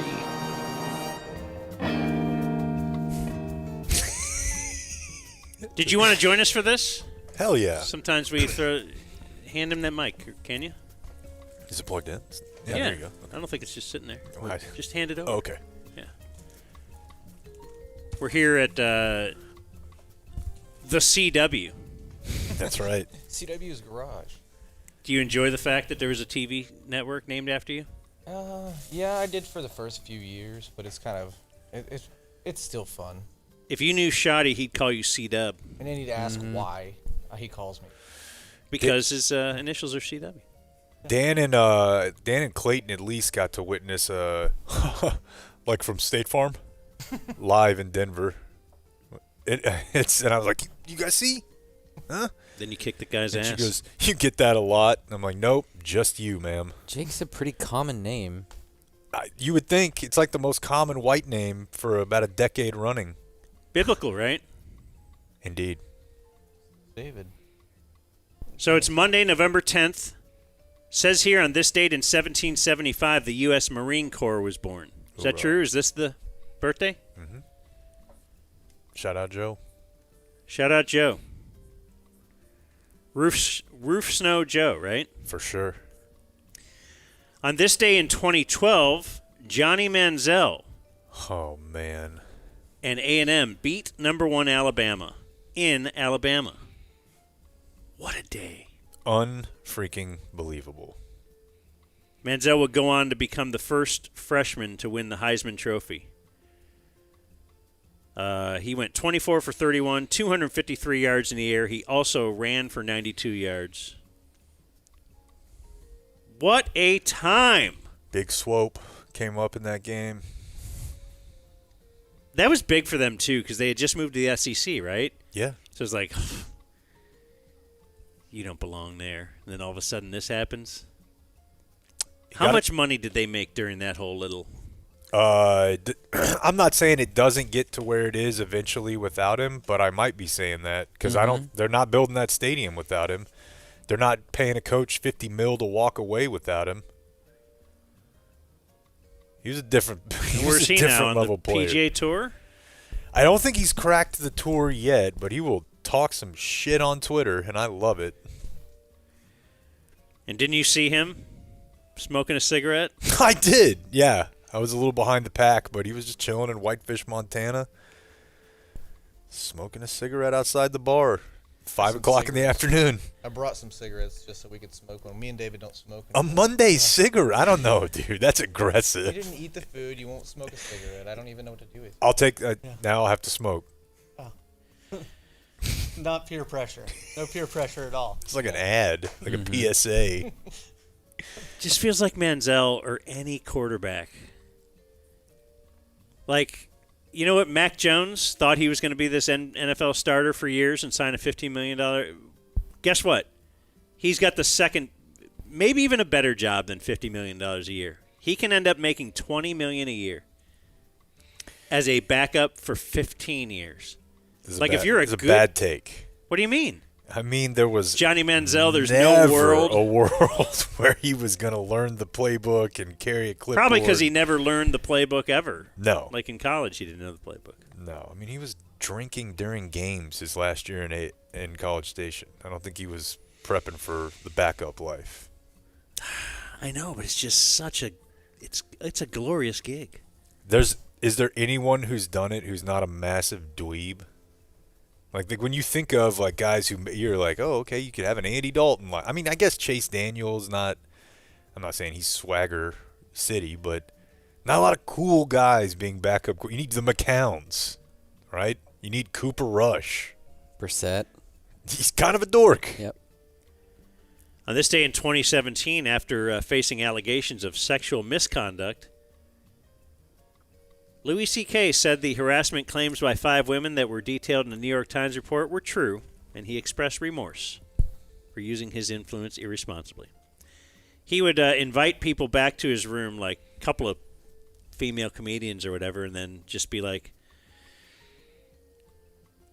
do you guys mind if I pull out my hog? And then they would, like, because it's Louis C.K. and they're below him on the pecking order, kind of like agree. And then he'd pull out his hog. I'm not... he must have a hog, right? Because, like, I'm not doing that just worried that they're all going to think it's part of my comedy set and they're laughing at me. That's a good point. He probably has something to be proud of, for sure. So you got to give him that. Maybe I'm just not as advanced as Louis C.K., but I don't, like... It's very hard for me to imagine, like, insta jack-off. Like... Like, it's not a sexual moment, really, you're building up to. Like, they're clothed. Well, and just them he's being been building up, and they don't know it. Okay, that's probably they just what weren't it involved is. in it. That's probably what it. Why don't y'all come up here for the? Right. And he's getting excited knowing he wants to see the look on her face when There he you- does okay. pull it out. That makes sense. I just don't know that I'm like an instant oats guy where. It could be the opposite of it's so average that he's like, they're not going to be scared by it. Right, and They're they not won't gonna be laugh because it's not intimidated. small. It's just average, and they'll be like, "That's a normal penis." Yeah, if it was super big, you would have heard, like, one of the ladies would have mentioned that, I think. Right. Yeah. Or super small. You're probably right. And Instead, they just complained about it. Yeah, well, it's Louis C.K. Come on. On this day in 2023, the Colombia, the country, began a campaign to sterilize their invasive hippos, the escaped expats of drug cartel head Pablo Escobar. And November 10th, in Dumb Zone history. On this day in 2022, y'all met Nancy and Joy at the Parker County Ice House. A glorious day. Who did we lose? I don't know. Oh, I thought the older one might have found the other pasture. Oh, that's but sad. She was great. She was like 95 and very fiery. Down in beers at Down in beers. 12:30. She Yeah. called the hogs. Everything's cool. And then on this day in 2020 is when we found out Tom Emmerich in Coppell joined us and told us about how Jim Nance had a certain style he liked as toast, which is slightly burnt, which he calls Nance style. Learning about Nance style was big for the development of this whole thing. Other birthdays today, Mike McCarthy is 62. In the barn. Yeah, this is probably what the This barn's is like the McCarthy barn. Now that he's not the coach here anymore, can we just focus on how hot his daughters are? Are they really? Yeah. Let's see. Well, They both just. Wait, let me Google this shit. Les Miles is 72. What happened to him? Michael Choice is 36. It's my everything. It's my nothing. Were you there? Did you book Michael Choice? Oh, I'm thinking of Tashard Choice. Yeah. I was in the booth at In the running for worst interview ever, right? Top 5? Just I don't know if people would find it interesting, but I wish people could get the inside view on you're just at John Blake's whims, and he's like, I'm gonna get you guys let's see, it'll be Michael Young, Elvis Andrus, Cliff Lee will stop by. Just be patient. Fucking looking at your watch hours, and you're like, man, we don't have anybody up here. And then in the last segment, the best I can do is Michael Choice. You're like, what? I always gave it. Bob, have you heard of Michael Choice? Now you got to sell Michael Choice. Up and comer, he's from here. I know we had Elvis lined up, but this here. is going to be better. He went to UTA. And why don't we just get in front of the new guys, like the guys who are going to be the next up? I've always loved like the guys with the Cowboys or Stars that have helped us out. Like we'll kind of do a little recon and be like, this guy's got a personality. He's doing this. Oh, like, you don't want such and such. They Good want dude, it but to you work. don't want it. Like they Right. would the Stars guys would never have given us Michael Choice. He was a mute. Kenny Rogers is 61. Which one? The Ranger. Oh. He threw a camera guy down one Yeah, time. he was angry on steroids. Jack Clark is 70. Who? Baseball player. Okay. I would have guessed. You know what? I think when I wrote this, I thought it was Will Clark. Jack Clark is not Will Clark. But he's a baseball player. Linda Cohn is 66. Yeah. Big fan. Peach Fuzz face? No. Susie Colbert's Peach Fuzz. Linda Cohn is great. She kind of found a late in life sexuality, it seemed, and started flaunting it a little bit more. Zach Ertz is 35. Kendrick Perkins is 41. Mackenzie Phillips is 66. She's an actress. Her dad was in the Mamas and the Papas, and it says here her dad may have raped her. Is this Man Back City? to you. No, I don't know. Mackenzie Phillips. Look her up. See if there's anything about dad, and did I just make all that up? Vanessa Angel is 59. She was in Kingpin and Weird Science. I like that movie. Kingpin? She's in Dragon. She's in the Dragon Den. Where I keep getting Munson from? Tracy Morgan is 57. Not funny. Has been funny in doses. Ellen Pompeo is 56. How do I know who she? She's got Bee Sting face from Old School and also Grey's Anatomy. Oh. She was on that for like 20 years. Yeah. I don't mind her. Comedian Orny Adams is 55. He was the other comedian in a documentary called Jerry Seinfeld Comedian. And he was kind of an example of a guy who's just been grinding along for years and never can make it. And, yeah, he's a weird dude. Maybe that's why he didn't make it. Warren G is 55. Regulate. West Coast. Kiernan Shipka is 26. Who's Warren G related to? Warren G. Harding. Kenny G. Kiernan Dr. Shipka Dre. is 26. She's Sally Draper in Mad Men. The little kid. William Hung is 42. From American Idol? Damn, bring that beat back. She Bangs was the song? I think that's what That's so great. Brooks has gotten really into the song and the music video of What Does the Fox Say? Ooh. And down moment. Why? That song Bad? is, I mean, it's just so annoying. Like, But I was just trying to think of just moments you just had to be there for. Cultural, yeah. How did this happen? I mean, Yes. obviously, Gangnam Style is the first one that comes to mind for me. Yeah. Like, the song was so big. That's And one of you're my like, favorite what? parodies I've ever written, just Come because to it was stick very it difficult. stock. Ooh. Oh, yeah, you'd crush to that. hit the the you got to make it syllables. rhyme and actually do the thing of the song, in my opinion. The Harlem Shake. Yeah, and all I think about when I think about the Harlem Shake now is Blippy pooping on that guy. Oh. Look it up. Okay, so Dumb Zone birthday of the day, quite a battle. So you know it's quite a battle if the runner-up is Walt Goggins, 54. Wow, eating ain't cheating. How could he be runner-up to anyone? Dude, speaking of taking a picture with Johnny, like I don't know if we've fully explained to you or like if you understand how much Walt Goggins used to hang out at the Barley House. And I don't know why. I think he had maybe a place here, his wife was here, I don't know, but he would just be there. He was there on St. Patrick's Day one year. He was there and just hanging out. You go get a picture with him, and he's all crazy looking Walt Goggins. He was a great dude. Seems super I met him a cool. few times. Did he ever show up as Venus? Venus? What's that from? Sons of Anarchy. Oh, the. Oh, That's okay, that. yeah. That was a wild character. But, so if he's runner-up, what could be birthday That's of the day? insane. What if it was 69 years old, and the number 69 doesn't have anything to do with the reason The he is strength birthday of of its the day? own resume. What is it? Sinbad. Oh, damn. Really, Star one of of the tent poles that held us up early in the No doubt. early days of Dumb Zone. Star of the Genie movie that definitely existed. Fuck yeah, I remember that. Yeah, me too. We all do. I think I had the fucking clothes. Boy, I saw a good one the other day. In effect? Yeah. Born on this day, now dead. I got one for each of you two.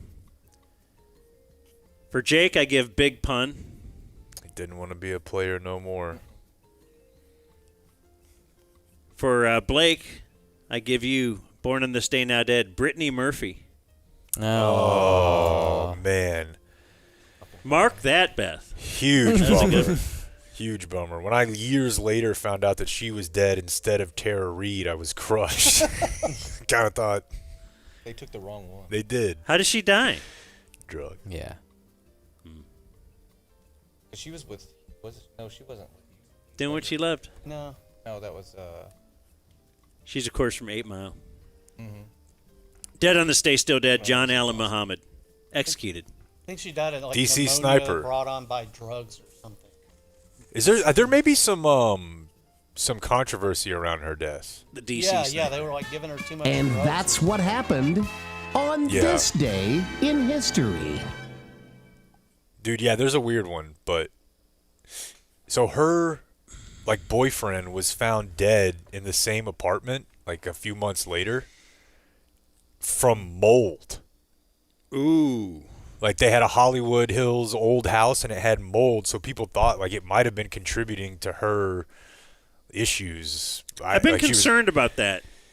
Dude, I mean, because Machine had to move out of his house for like 2 years because of mold. Would have sold it and bought a new house. Yeah. Like it was black mold? Black mold.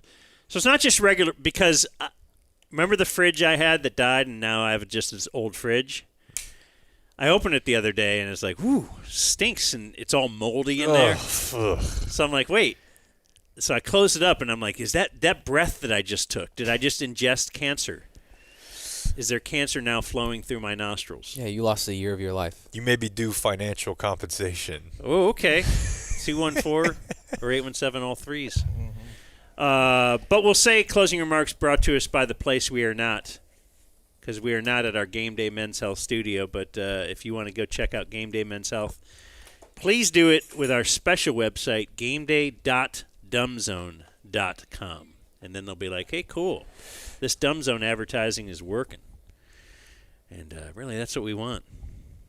So, Speaking of C-Dub? mold, her sister missed like all of her freshman year because she was allergic to mold, and the high school was so old and shitty that like it would get her sick just being there. Really? Yeah, Rockwall High School. Yeah, Rockwall High School. Before they built the new one, it was where the freshman center is now. All this. Your sister couldn't? Yeah. More like Yeah, she mold was- wall. Where is this sister? Why isn't she here? She worked for Hooters. Interesting. Oh, okay. Yeah, at one point. yeah. Which always cracked us up because y'all talking about, my dad would always be, I just go there for the wings. Sure, Dad. Like, even years Yeah. after she left, he would still go to Hooters. And he'd be Well, like, now you can tell them that they're going to be fresh and not frozen. yeah. So what even a more When did his treat. sales? Yeah. Yeah. So he was definitely who they were. Now, he after. wouldn't go there while his daughter worked there, did he? Yeah. Yeah. Oh. Come on, dude. He got free food. Yeah, I mean, at some point, Yeah, Blake could do that. you're just And going to he have could- to look he could past flirt it. with all of her friends that were way too young. Yeah, for he's him got to an flirt in with. now. This Yeah. is like 20 fucking years ago. But, Yeah. Yeah. Okay, so you guys are like, whoa, what's going on, Dad? This Well, I was is, old enough to buy beer almost at that point, so All right. Yeah. I got Yeah. it. And my dad didn't even drink beer. That's the worst yeah, part. yeah, that was the craziest part. He like never drank beer, but he would go to. She worked at Hooters, and then she worked at like this bar, Hanks in McKinney. He's just keeping an eye on her. Yeah. Right? He No, just keeping posted an up. eye on her friends because they all like left. Like 4 of them left Hooters and went to Hanks like at the same time, and he just kind of made the transition with them. Are these guys telling us they got a hot sister? Just in as many I ways as they think can? I'm, No, God, how much more do you need to Friends, say? If you thought I was Follow- intrigued 2 minutes ago, Well, let me see if I can find her on Facebook real quick. No. We did have pretty sisters, and it was hard growing up that way. like your buddies. Always. Oh, I got fucking beat up one time because I wouldn't hook a dude up with my sister. Yeah. By a guy that was like twice my size. Everybody's twice my size because I'm fucking tiny, but. Yeah. I mean, my best friend to this day, we kind of work in the same industry, so we'll end up at the same like trade shows.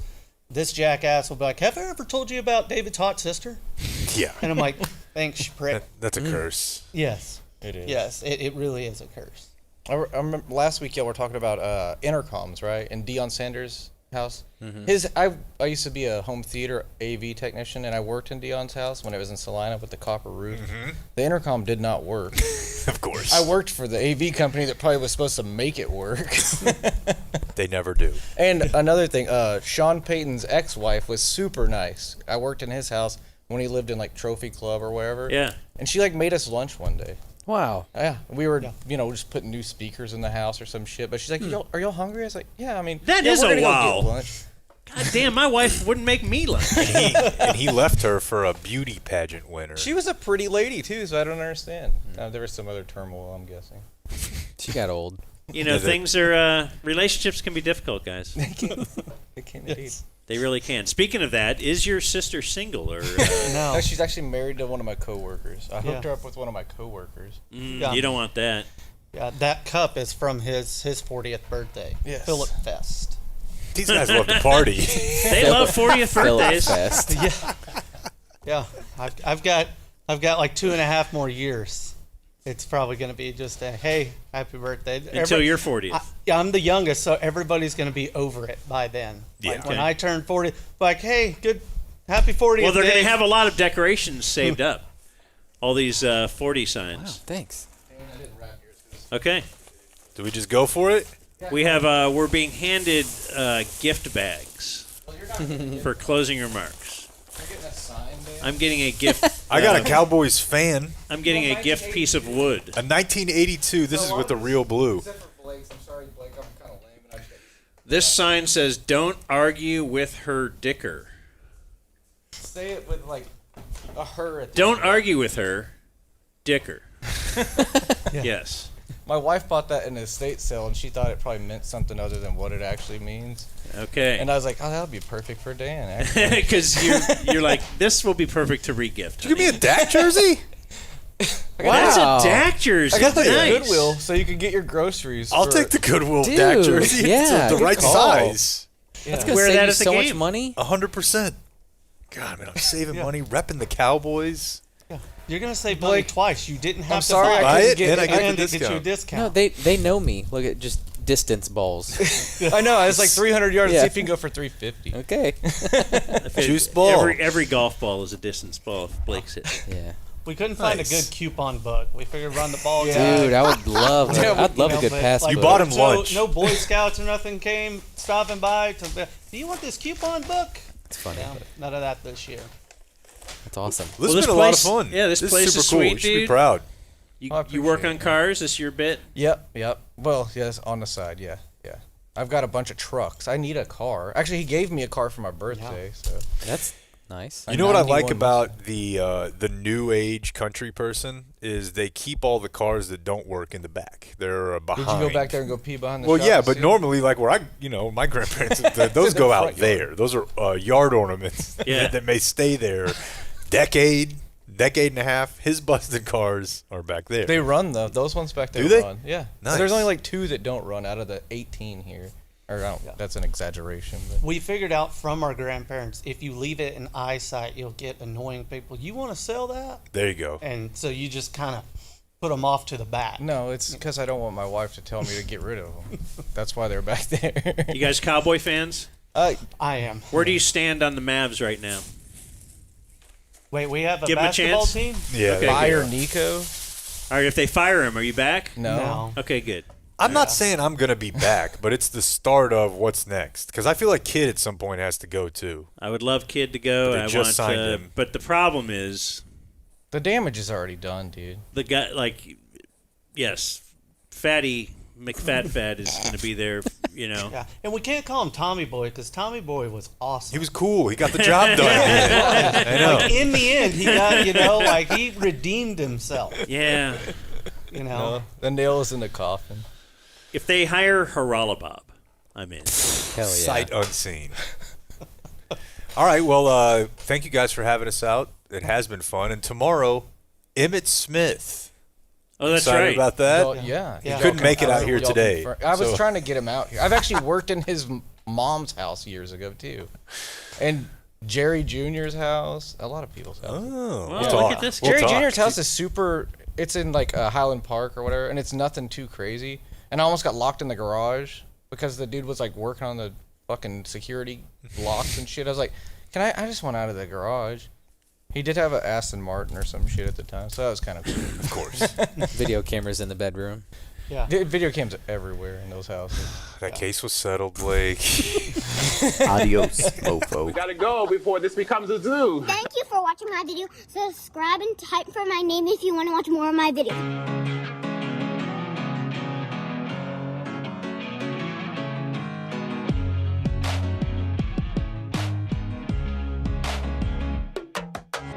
Gettysburg, wow. I go to Gettysburg, Pennsylvania to look and to watch. And the statement of Robert E. Lee, who's no longer in favor. Did you ever notice that? No longer in favor. Never fight uphill, me boys. Never fight uphill. They were fighting uphill. He said, wow, that was a big mistake. He lost his great general. And they were fighting. Never fight uphill, me boys. But it was too late. Gettysburg, wow, that was a big mistake. He lost his great, wow. I go to Gettysburg, that was a big Gettysburg, wow, wow, wow, wow. Gettysburg, wow, wow, wow. Never fight uphill, me boys. Never fight up Gettysburg, wow. Never fight uphill, me boys. Never fight uphill, me boys.